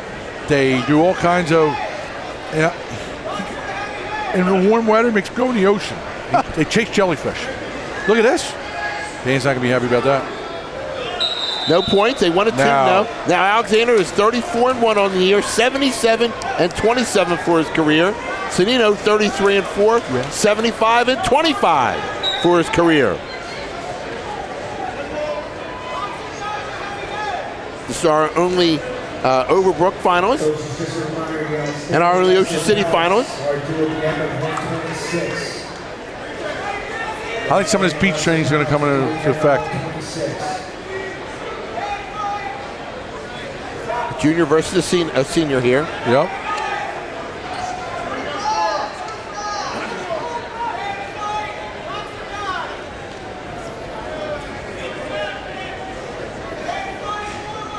I'm a big fan of the shorts T-shirt. Well, that's what we talked about earlier. Remember? I mean, they try and bring it in. I guess they like it, but some of the there's so many different combinations. This one is more of a like the compression shirt and compression short of shorts. Yeah. Then you've got the baggy shirt and the baggy shorts, and you've got the singlet. Yeah, I like the singlet. I'm a big fan of tights, though. I like the tights back in the old days. Oh, he's in deep. He's in deep. Did he get 2 there? And there's 2 for Alexander. No, 2 for green. 2 for green. He's got to watch. Well, 6 seconds left. Watch this roll. I don't think he'll use it to pull it out here, but. So Alexander's up 2-0.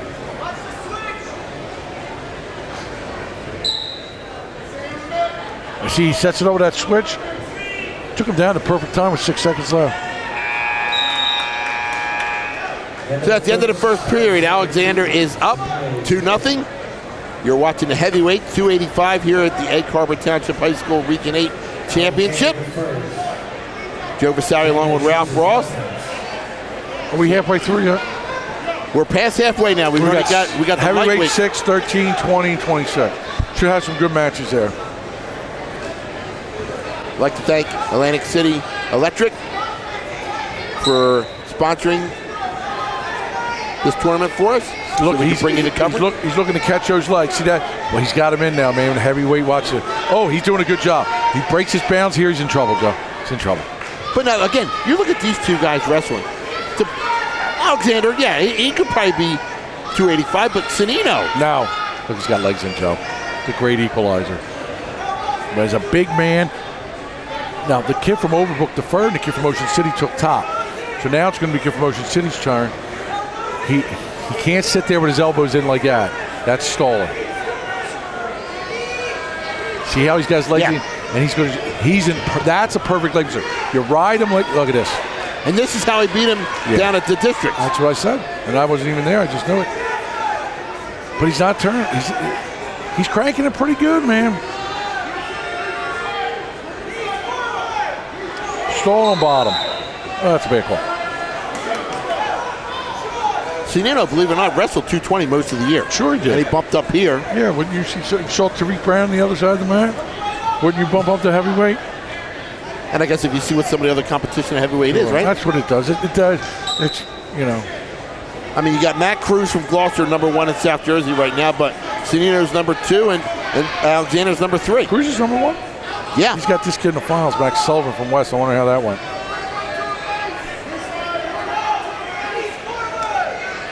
David Rainey from Pennsville's ranked 6th. Was he down there when you were coaching? Yeah, he was a freshman.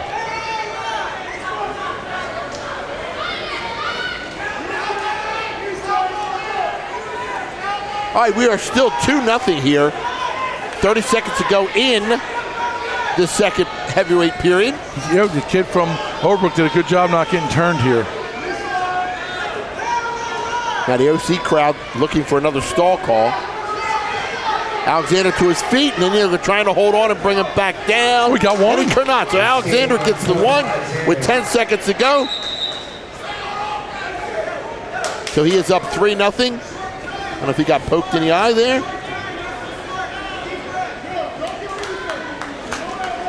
Kid Overbrook. So there's injury time. He wanted to go back out and wrestle, and the coach grabbed the body. No, you sure? Yeah, you know what? I mean, he's not tired. You're heavyweights.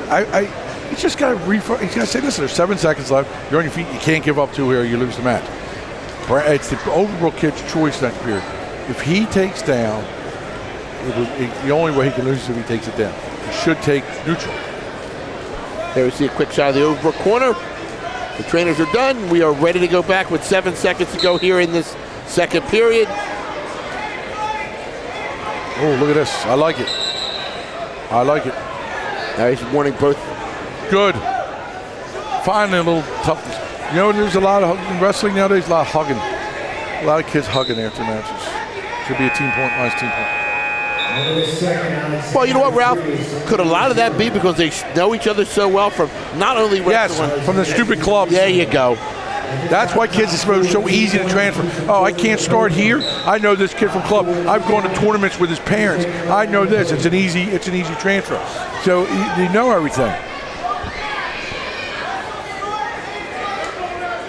All right, we start the third period. Alexander is up 3-0 from Overbrook. Say, Nick Cimino pinned his way here to the finals, Ralph. He pinned Wilson from Highland, and then he pinned Wilson Turner from He's tough on top. Once Township. he gets on top with them damn legs. But the Overbrook kid gave it his all. I don't think he has to go. Overbrook coaches are just telling him he has to go. If I was him, I would just stay the heck away. Oh, here goes the Yuki flip. Look. Got in on the single, trying to lift him. He's going to go watch this overtime. Oh, no. Yeah. Oh, so they got 2, and he's got Cimino on his back. He's getting back. And just that quick, he flipped him. They got 2 back. It's 5-0. It's going to be 5-5. No, it's going to be 7-5. Did you get him any backs? So 5-2, out of bounds, and 7-2. No backs for Ocean City. But if the Ocean City kid's going to have any chance, this is where it is on top. Yeah.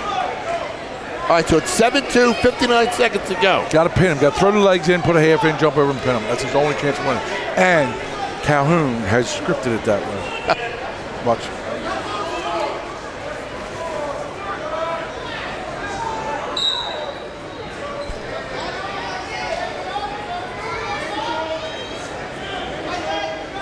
Overbrook kid has really been. Look at that. See how you catch it, Joe? Does he have enough time? No, he's caught his leg. He was waiting for it the whole time. He did it. He's wrestled a perfect match, the Overbrook kid. 40 seconds to go, 7-2 your score. Look at this. He did. Alexander Rowan gets 2 more. Now it's 9-2. Free wings at the Pine Hill Tavern.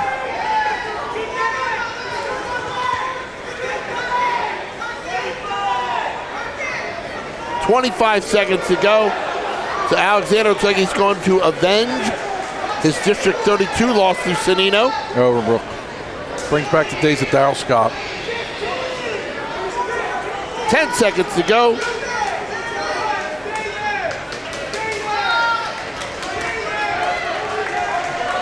And Deshaun Alexander is going to be your heavyweight champion in Region 8 with a 9-2 win over Nick Sanino. A good match for that kid.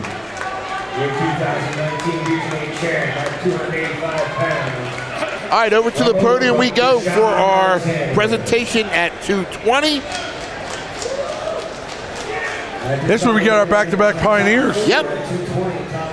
All right, Mac Getz from Gateway is in 4th. Getsy, dad, phenomenal athlete, one of the best athletes ever to come out of South Jersey. Sean Horner from Kingsway is 3rd. JT Cornelius from Southern, your 2nd place winner.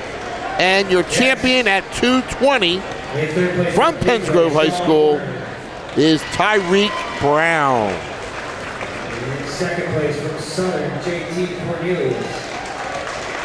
Wonder what kind of celebrations Brown's going to do on top of the podium. The 2019 Region 8 champ at 220 pounds from Pennsgrove, Tyreek Brown. All right, so Ralph, now we've got the first of our 2 back-to-back Clearview wrestlers. We have number 1 seed Ty Whalen, freshman, 34-3, going against Ryan Defoni from the Prep, a sophomore at 26-2. Whoa. Whalen, your District 32 champ. Defoni, your champ in their district. Defoni is 44-13 on the year. That's a good shot by Defoni right away. Boy, and I think if the only way you're going to beat Whalen is you got to be the aggressor. Yeah. His engine never stops. Yeah. That was a good shot off the whistle right there. And that's 2. That's a good. How about that? Defoni up 2-0. Yeah. I know Whalen's top seed, but I would think Defoni would be the favorite in this match. Whalen seems to be a little smaller than him. Now he's getting backs. Yeah. It's a tough first period to fight. Yeah.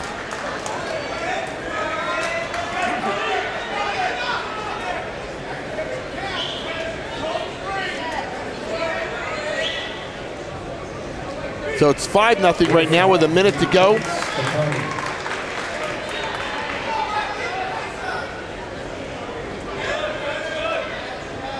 Defoni staying on him. Whalen's 3 losses this year. 2 of them were in the Sam Cowie tournament, and 1 was against Hal. The kid from Hal? Yeah. That won't even place in the other region. I don't think. Now he might be in the finals. I might have spoke too soon. Everyone picked this as your final. Whalen Defoni. Everything you read. Now, believe it or not, by the map pack, Defoni is ranked number 1 from the Prep, and Whalen is 3. Yeah, because that stupid scoring system. I know where they say it'll work itself out, blah, blah, blah. But I going into the match, I'd think that Defoni was the favorite. All right, so Defoni up 5-0. Whalen tried to use speed to get out. Defoni hanging tight. Legs, Joe. Look at the legs. That's a big first period for Defoni. Yeah.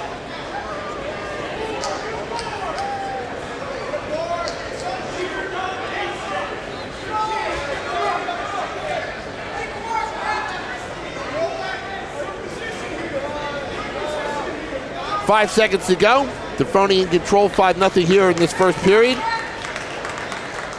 Coin flip will be important, right, Ralph? Nope, it's 5-0, Joe. Coin flip's not going to be important. Oh, we got blood time. Defoni's bleeding. He's got choice, and he's going to defer to Whalen. Defoni deferred. So if you're Whalen, and you're down 5-0, it's your choice. What are you doing? Going down? I don't know. To get He up? just didn't. He doesn't look like he got a chance to get up there. Okay. I mean, you're in region I was thinking finals. neutral. Yeah, he looked like he was not close to getting out there. Stacy head coach Steve Duncan for Clearview. Gino Gimarella. The great Hyde and Tartan teams in the 80s. Gino was tough. Gino was tough. All right, blood time is over. Everybody's all cleaned up. Whalen finds himself in an unfamiliar position this year, down 5-0. And right away, Defoni with another shot. Oh, he's tough. Got that leg and gets another 2. Yeah.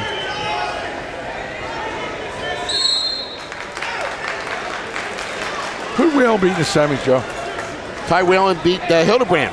John Hildebrand from Williamstown. And then would Defoni beat Ethan And Wilson? Defoni beat Wilson 6-2. And then who took the third? Palmucci. From Holy Spirit? From Josh Palmucci from Kingsway. Oh, Kingsway, yeah. Yeah. He had a good year. He beat Wilson from Township in the consolations. We got another blood time. Yep. Yeah, Whalen beat Hildebrand 4-2. Yeah. And then Defoni's pretty much gone through the tournament pretty easily.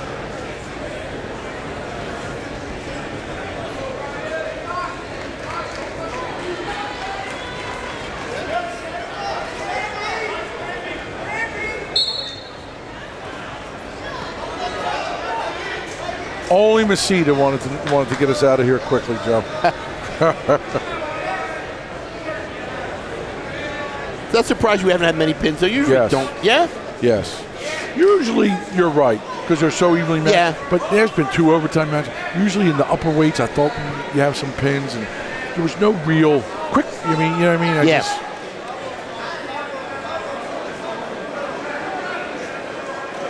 All right, Whalen trying to work himself up. 1 minute to go here in the second period. Still down 7-0. Digging them legs in. See how you dig your heel in? That's not stalling. The kid's losing 7-0, Joe. He's getting hammered. He's not sitting down there doing nothing. He's trying. He's just, outmanned.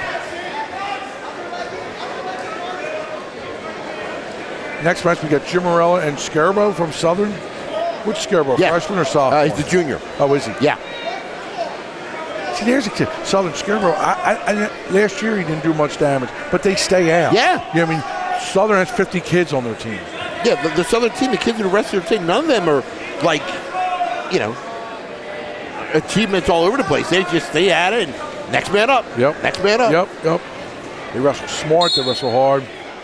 All right, there's a stalemate. 17 seconds to go here in the second period. Whalen down 3-0.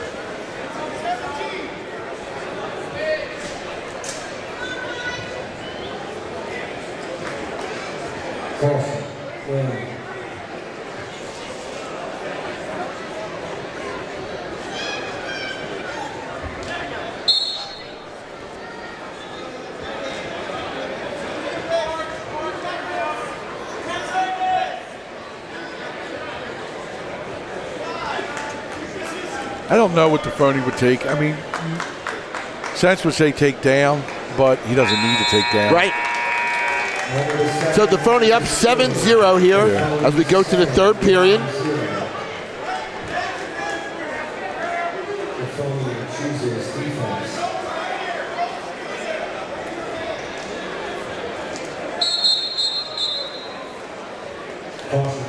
Caution again on Green. That's his second. So if you're Whalen, you try and get him on his back right away. Big move. Okay, trying to do a big move. You can ride. He's just. There's not a position that he looks like he can score in. Defoni with the escape. He's up 8-0 now. And he's just tough. He's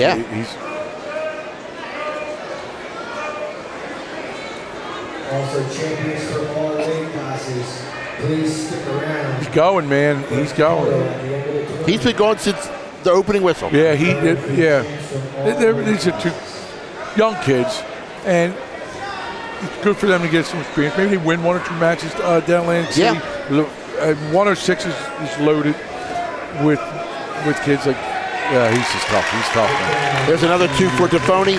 He now is up 10-0. He's tough. I'm going to say right now, we got how many 3 more matches yet? I'm going to say my OW is McFadden. You said that since the I know. I just was impressed with him, man. He got taken down. He beat a really seasoned veteran kid. Listen, of all the kids that have given us good matches tonight, all 3 are from Gloucester County. Yeah. Rodriguez, Coles, and McFadden. Yeah. All kids. They were the 3 best matches of the night.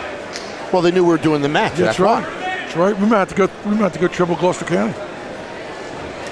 37 seconds to go. Defoni in control 10-0 as they go out of bounds. Like you say, all these matches, it's just, for the young kids, it's just a great learning experience. You know what it's like to be thrust in the spotlight. Yep. I'll be honest with you, though, Joe. Most of these kids, as we get on here, have wrestled in front of crowds like this. My son wrestled with Ty for years. Yeah, you know, forever. We've known him forever. Yeah, he's been wrestling all over the country. Right. Which would is some you see someone like Brown. I don't know what the Overbrook kid does. But you see someone like Tariq Brown, who is a mainstay on a stud football team. Different, obviously, with the upper weights. You don't have to dedicate all the time to that. But you got someone like Jarius Clark, who's a freshman who plays football. You know. That's it. So as time runs down, you're looking at your 106 champion, Ryan Defoni from St. Augustine Prep with a 10-0 win over Ty Whalen. All right, we're going to head over to the podium for our presentation at 285. In fourth place from Barnegat, Griffin Drackstrad is fourth place. Third place, Tom Getz from Gateway. In fourth place from Barnegat. Tom Getz? Yeah. So, another Getz. In third place. Second place will be Nick Sonino from Ocean City, and your 285-pound champion in Region 8 from Overbrook High School is Deshaun Alexander. And your 2019 Region 8 champ at 285 from Overbrook, Deshaun Alexander. All right, we're going to head over to the mat for our 113-pound matchup. We have the returning region champion at 106, the number 1 seed here, Carmen G. Morello, who was a senior at 37-1, going against Jason Serbo, the junior from Southern, who is 26-9. G. Morello ranked number 8 in the state. Weight class is filthy upstate. 113-23 is Carmen's record. Serbo is 55-34. What's Serbo, junior? Serbo is a junior. He's 55, boy. You know why? Because probably wrestled JV his freshman year. You know what I mean? And he didn't transfer. Well, stuck it Southern, out. right? Yeah. He's physical. I do know that. I've seen him wrestle. But I don't think he's as slick as Jim Morella. And he better not get on bottom. Now, Carmen won the quarterfinal matchup against Mazzarelli from Delsey, 11-1. Pinned Nikki Johnson from Gloucester at 121. Serbo beat Williamstown. I like it. Finally, some spunk. Southern kids all and got then picked Pendergrass to get there. Kid from Hyden, yeah, I didn't see that coming.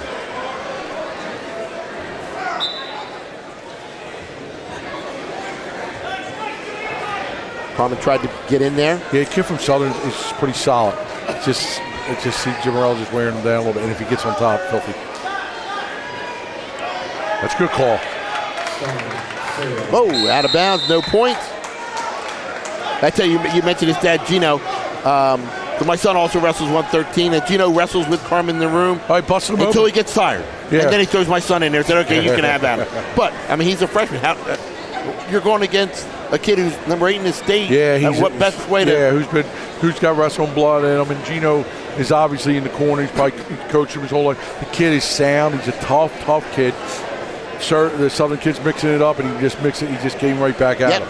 Southern does try and do it, and they're successful. They kind of try and bully, and some kids back down, and some kids don't. Jim Morello says he ain't having it.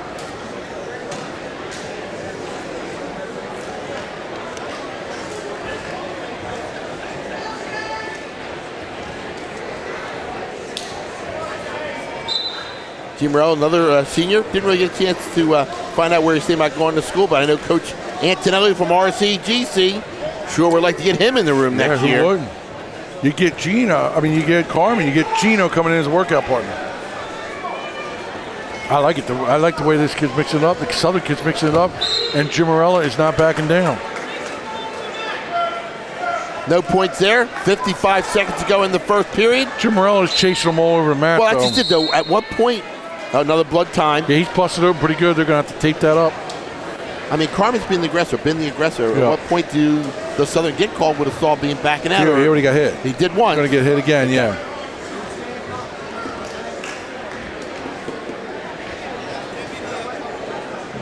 Tell you what, one of the matches this year I went to go watch. It was the first time ever, Ralph, and you've probably seen it all your years of coaching. I saw a kid get stalled out of a match. He got hit so many times, stalled, then won. Yeah, then another one, then two, and then DQ. I'll one better you. There was a kid when Kingsway used to be in Paulsboro's District 29. This is the truth. In district finals, both heavyweights got stalled out. And the next week for region, they had to flip a coin. How did they both get stalled out? Because they double stalling. All right, so 45 seconds to go. We're back at it again.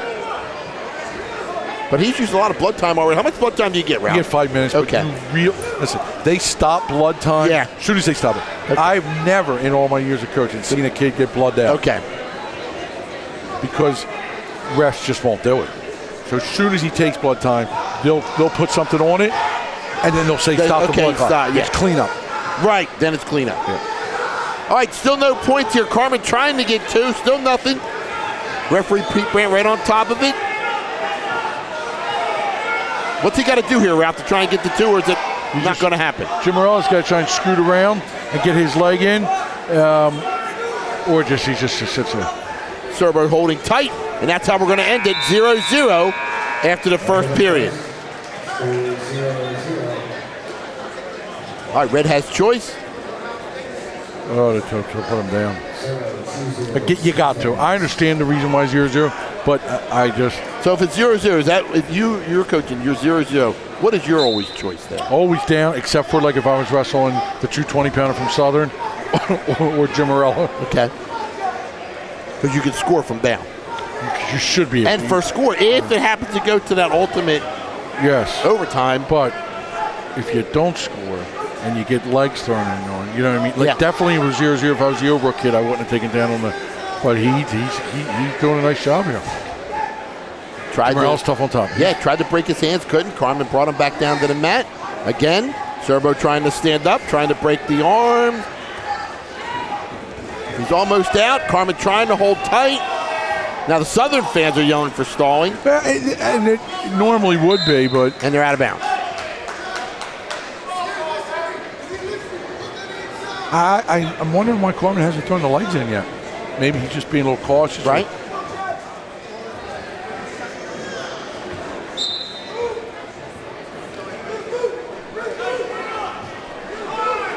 See, got him in now, though.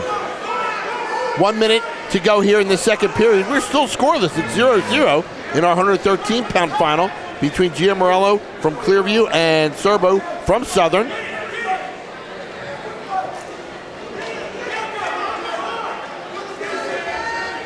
Now he's going to call stalemate, which stinks for leg wrestlers. Oh, look at this. The Southern kids are good, man. 1.0.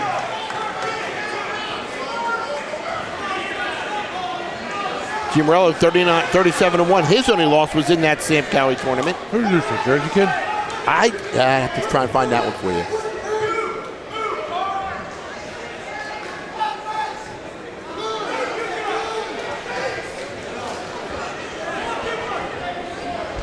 No, Gia Morello lost to Ryan Miller of Blair Academy. Well, same thing. Oh, look at this. All right, Carmen, Gia Morello is down. Teammate back that 6 elbow out. seconds to go. Trying to get the two. Is he going to get it, Ralph? No. No, he won't. Take down. It's going to be 1-1. It's just going to.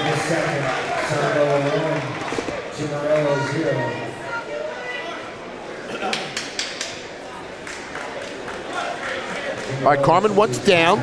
Sure. I guess he feels he's strong enough to escape. And then the first takedown is going to win.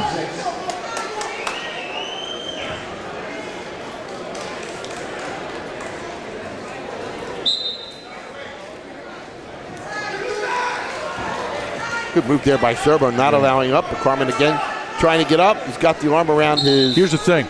he's got to be careful about stalling on top. You know what I mean? Because he's got that warning already.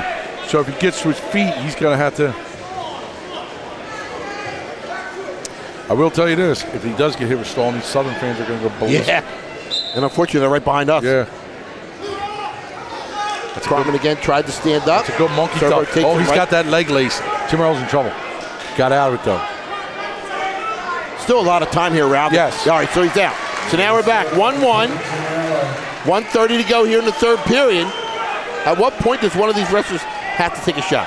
Well, Jim Earl took about 30 of them in the first period. And then Sherber's taken a couple in the second period, but he hasn't proved that like Jim Earl does a scoop behind. Jim Earl is more apt to be able to take him down, I would say. But 1 minute to go. If I was Jim Earl, I'd start taking some shots, push the pace a little bit.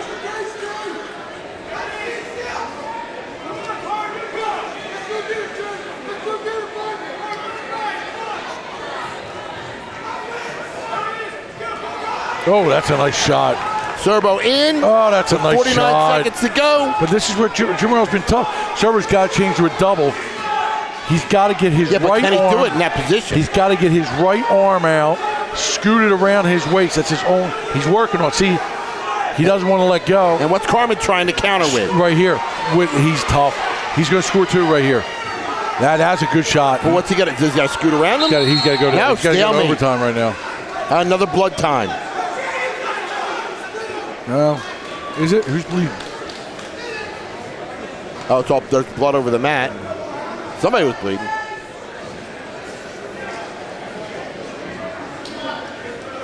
All right, so you got 25 seconds to go.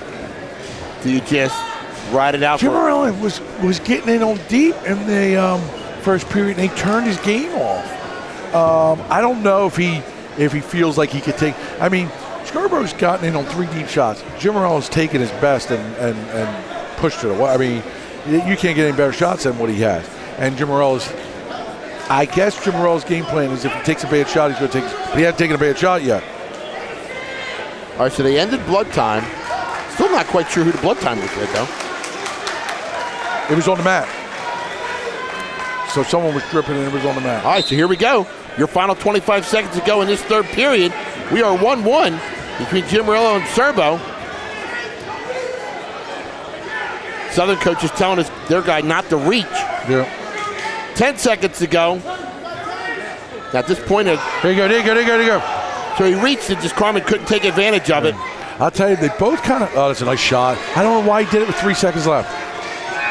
All right. He's got to do that in overtime. Here, if it goes into the ride outs, here's the thing. Both kids have seen that he can ride for about 3 seconds, but I would say advantage would be Jim Morello. Jim Morello's got to shoot here. 1 Set up a minute, shot. Southern victory. It's another Gloucester County kid giving us a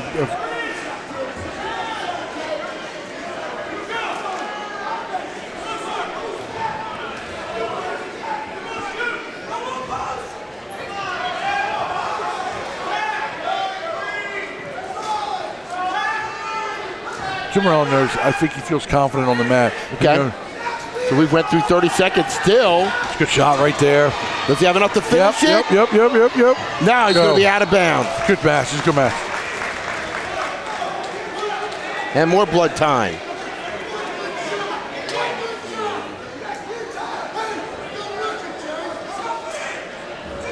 Yeah, Jim Morello had, but he just drove him out of bounds.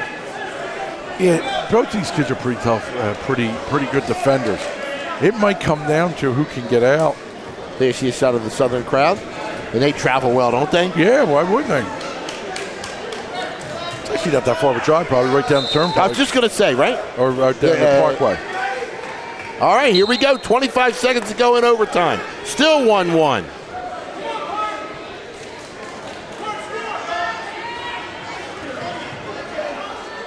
I like this. This is a good physical match.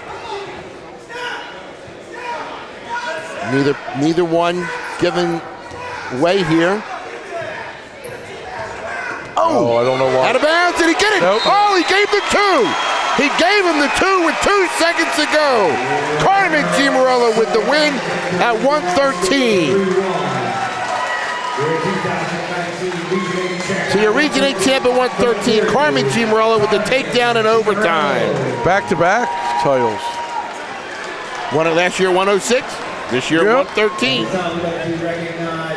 All right, we are heading over to 106 right now for the podium presentation. In fourth place from Washington Township, Ethan Wilson. Oh, Ethan Wilson, fourth place from Washington Township. Yep, he's going to states via the new rule.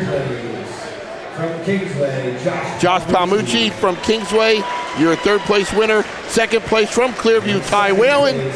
And your 106-pound champion from the Prep of St. Augustine, Ryan Defoni. All right, Ralph and I will take a break. We will be back right after this.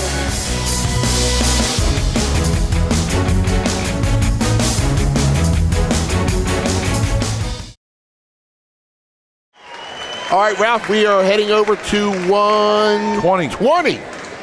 We have one of our back, Kingsway, other Kingsway number one seed, Mackenzie Bell, the junior at 35-5. Number 6 in the state right now, number 7 in the state at 113 last year. Yeah, he's a tough kid. Going against Timber Creek's Nick Giacomo, who is a senior at 21-2. He also looks a little undersized. Bell is 103-25 for his career. DiGiacomo, 98-15. Three-time district champ, third in the regions. Too big. Bell's too big one. Just warded off his best shot, too big. Giacomo's tough.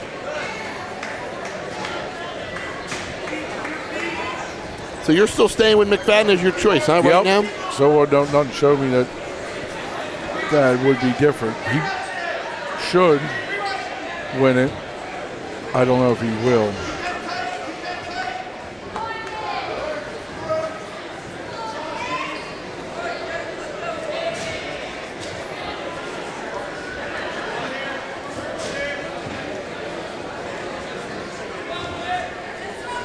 So we've got 4 champs from Gloucester That's County. a nice shot right there, man.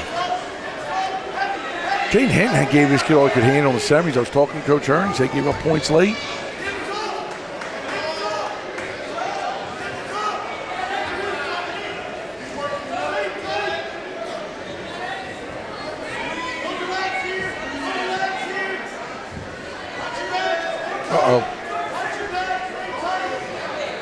Still 0-0, 30 seconds to go here in this first will be period. a huge 2 for Bell.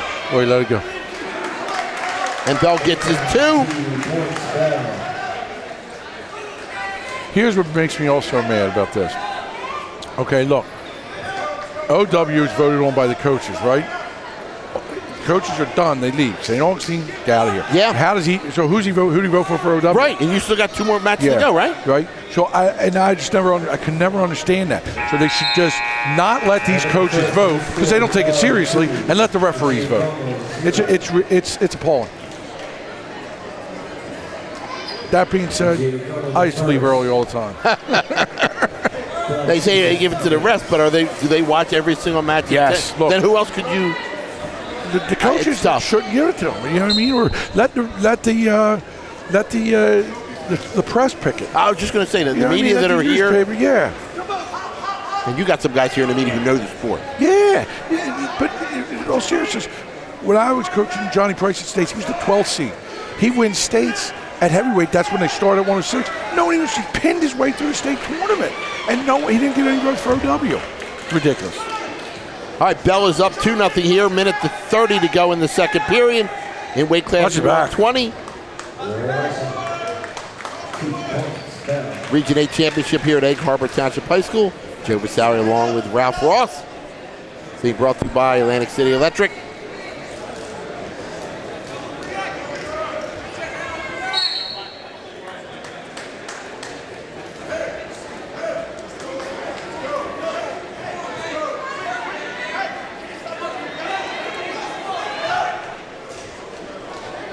It was good to see a lot of alumni from different schools here came back. Like I see over in the corner, Johnny Van Brill from Clearview is here. Yep. Outstanding wrestler up there at Rutgers. Yeah. They had that little break right now. So he was all close to being All-American last year.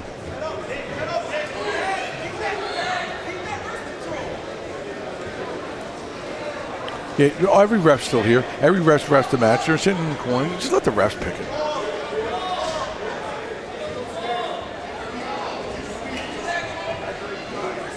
And here's the thing. St. Augustine has 2 champs. So what happens if they have the OW? Well, I mean, maybe a lot of the fans left. You would think the coach is still here, right? Good thing, Joe. Let's check that out. Some other coaches still are here. Yeah. Once again, just a reminder, all region champs, please stick around for a photo at the end of the tournament. All champs and all weight So at the end of the tournament, we'll grab a couple wrestlers to talk to at the end.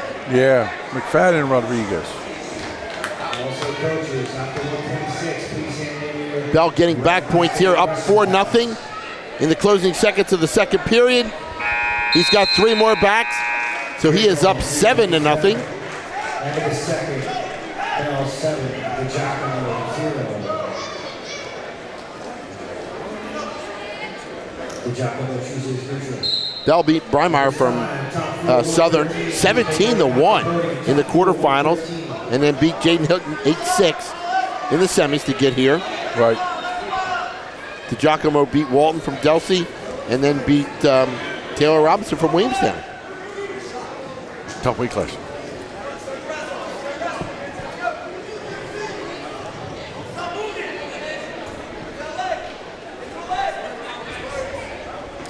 Seven 0. Mackenzie Bell still up. Minute 30 to go here in the third period. After this, we will have one more weight class to go.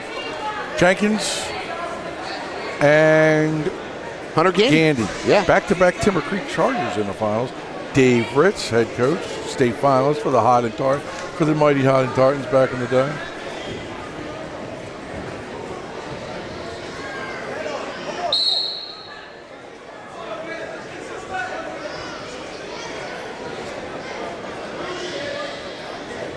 And we have blood time. Blood time at the end of the blood.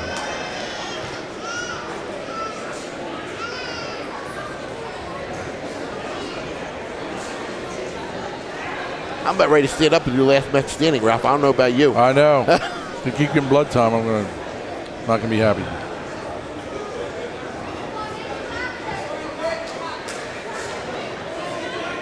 And the crowd keeps getting thinner and thinner, so we shouldn't have a problem with traffic, right, at the end of the day? I hope not, man. Get right on the expressway.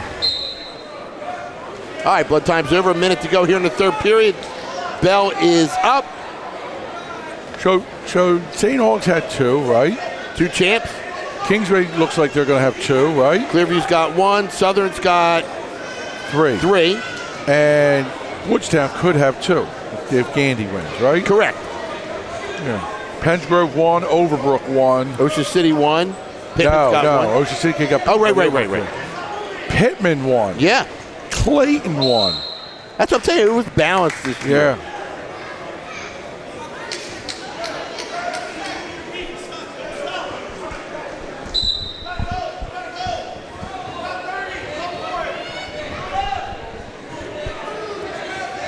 .25 seconds to go here in the third period. Mackenzie Bell looks to be finishing this one off. Galls just fell out of DiGiacomo's nose. 14 seconds to go. Bell is up 7-0.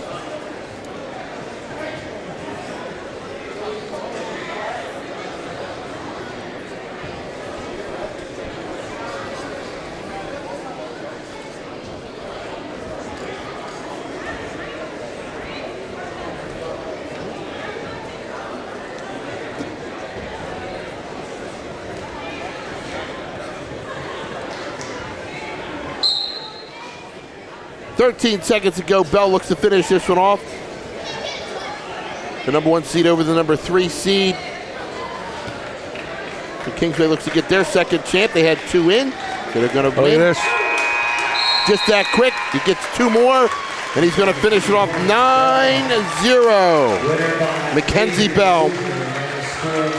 with your win. The 2019 Region 8 champ at 120 from Kingsway, Mackenzie Bell, your 120-pound champion in the Region 8. Let's go to the podium for our 113-pound presentation. In fourth place from St. Augustine, Diamani Diamani Almanabal from the Prep is in fourth. John Prendergrass in third from Highland. In second, Jason Serbo from Southern. And your champion at 113 Region 8 from Clearview, Carmen Gimarello.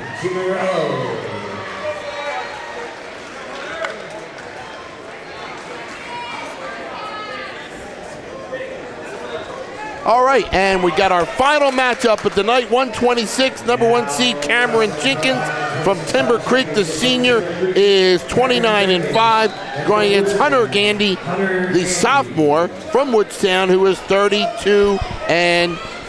He's tough, man. He is tough. Jenkins is athlete. Gandy's tough. Gandy's 69-12 on the year. Yeah. Jenkins is 85-26 for his career. Yeah, Gandy is going to. He's going to do some damage in the state. Maybe not this year because the weight class is loaded. I think he will place, but he is tough, man. Jenkins is an athlete. I will give him that. But Gandy ranked number 1 South Jersey. Yeah, he's tough.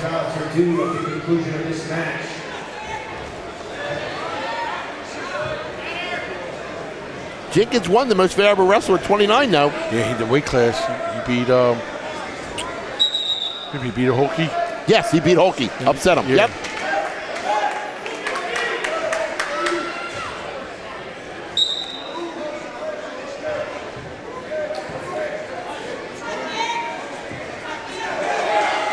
Look at But that. right at him. Oh my God. That's pretty amazing. Gandy up 2-0. He bull rushed him. Ralph, he's right at him. He did. That's what Jenkins does. He does that double, and then Gandy just had better hips than him.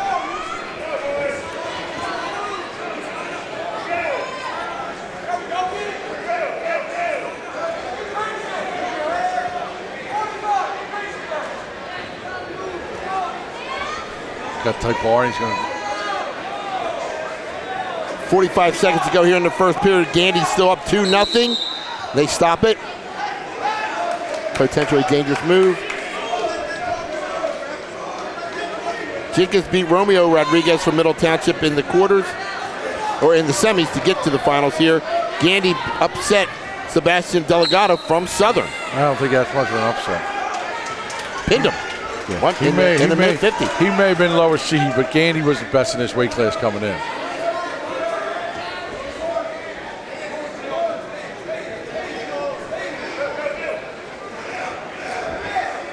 Gandy still up 2-0. 15 seconds to go in the first.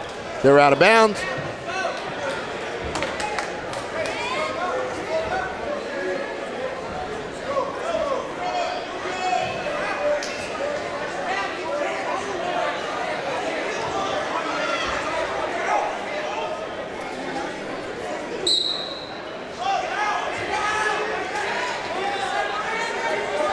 He's out. That's one. Still not. Then they gave him the one, so it's 2-1.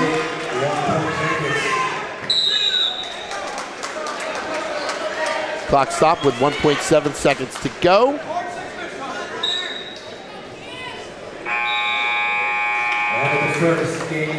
So end of 1, 2-1. Gandy up. Adam Highland, head coach of Woodstown, first South Jersey kid to win the Beast of the East. How about that? I don't think it was quite the Beast of the East it is now, but it's still, when he wrestled for Pennsville, it was the Beast of the East, and Adam Highland won. He was tough. And Zach Garnett, a lot of wins in that corner, a lot of wins in the other. Bataraco was a region champ. Ritz was a region champ. Garen was a region champ. I think I don't know what Hodney never won, but he was. So Gandy up now 3-1 with that escape here in the second period. I like the pace of both these kids. I gotta think Jenkins, when he had that double, he just kind of didn't know what was happening when Gandy kind of flipped him out. That's just Matt Sammy Gandy's just a lot bigger than him. Yeah. Probably, I'll be honest with you. Probably Jenkins could probably make 20. I don't know if he could beat the Giacomo, but probably better for the team for them to go 20 and 26. Right. Because the Giacomo is too big to go 13. Stalemate call here. Minute 21 to go in the second. Gandy is still up. Gandy's just bigger than him. He's good defense. Got that football stance. That's where he wants to be. Gandy wants to be in here, and Jenkins wants to go back to that bum rush double.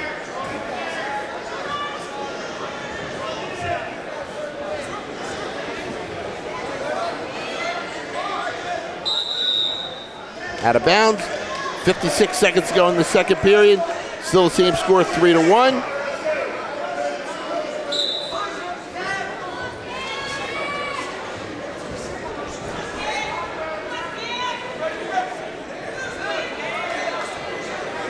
Say, Ralph, a little surprised that Southern, with 5 guys in the finals, only come away with 3 champs.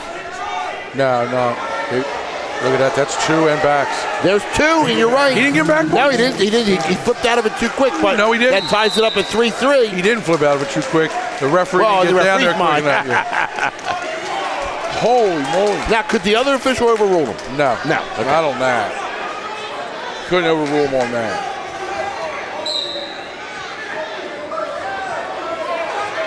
So we are tied at 3-3 between Gandy and Jenkins. It's going to be. And now it's 4-3. Gandy up. Jenkins is down there quick. Jenkins cannot get taken down here. Uh-oh. What's that? I don't see. I don't know what that call is. Called a potentially dangerous, but Probably underneath. okay. 8 seconds to go here in the second period, so it looks like Gandy's going to go leading 4-3. Jenkins a senior? Jenkins is a senior, yes. Okay. And Look at this. Look at sophomore. this. Okay, now Jenkins is going to take down. Both these guys got to look like they got a pretty good motor. Well, they've been sitting around for 3 hours. Yeah. Doesn't seem to work that way, Joe. When you get out on the mat, that's.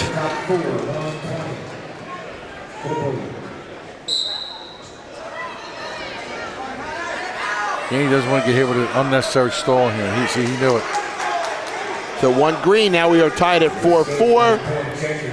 Yeah, but neither wrestler's been called with a stall yet. No, neither wrestler stalled. They're going 100 miles an hour. Another stalemate. Here's what's going to happen. Jenkins can only take him down with that double, but Gandy can do that.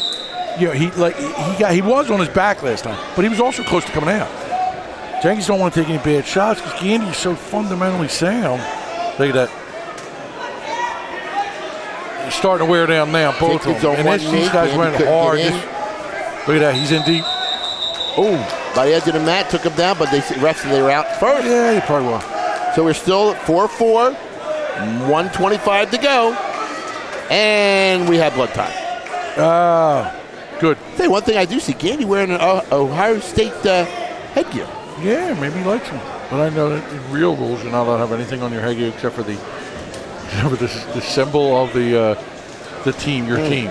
Now, back in the day, when I was a skeptical person, I would tell that to the referee. And that's a bad shot by Jenkins. That's what he doesn't want to do. He wants to set up and get that shot of that football tackle. Gandy, this is going to be a tough position for both guys. They both have the arms locked. Yeah, he's got a wizard in. Jenkins does not want to step over. Oh. He did. Anybody got the 2? Not yet. Two. Not yet. That's 2. It's not 2. No. Not my fault. God, what a scramble. And now Gandy. Unbelievable. Gandy got the 2. Unbelievable. 50 seconds to go. Gandy up 6-4. Both Gandy's takedowns, he was in horrible situations and he just out-maneuvered them. Now we're calling injury time. Yeah.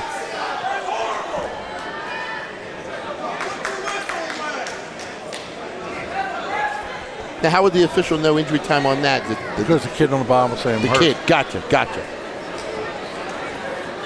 Both of Gandy's takedowns were just unbelievable. Well, that whole sequence there. Even the first one.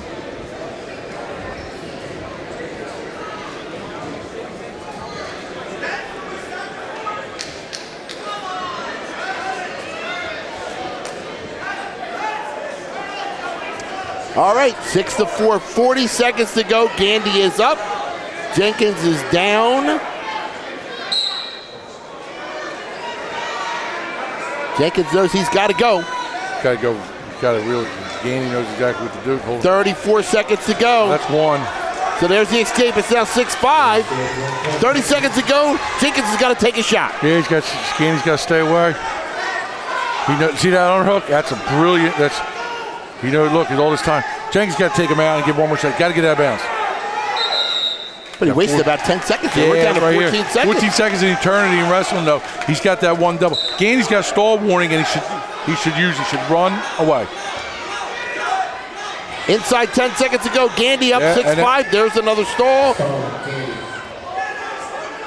Can he hold on? 2, 1, and he does. Gandy gives your second Woodstown champ with a 6-5 victory over Cameron Jenkins from Timber Creek. All right, we're going to head over to the podium and do our last two presentations. We're going to recognize 120 and then 126. Top 4, 126. All right, so we have over the podium, we got Trey McAleer from the prep in fourth, Jaden Hinton from Clayton Glassboro Tough weight class. was third. Nick DiGiacomo was second. And your champion at 120 was Mackenzie Bell from Kingsway. Nicholas DiGiacomo. And your 2019 Region 8 champ for 120 from Kingsway, Mackenzie Bell. All right, and then we're going to go over back to the podium again for our 126 championship presentation. All right, at 126 in fourth place from Southern, Sebastian Delegati. From Kingsway, third place is Dakota Morris. Second place from Timber Creek is Cameron Jenkins. And your champion at 126 Region 8 from Woodstown is Hunter Gandy. All right, we are going to take a break and be back with a couple interviews from Egg Harbor Township High School right after this.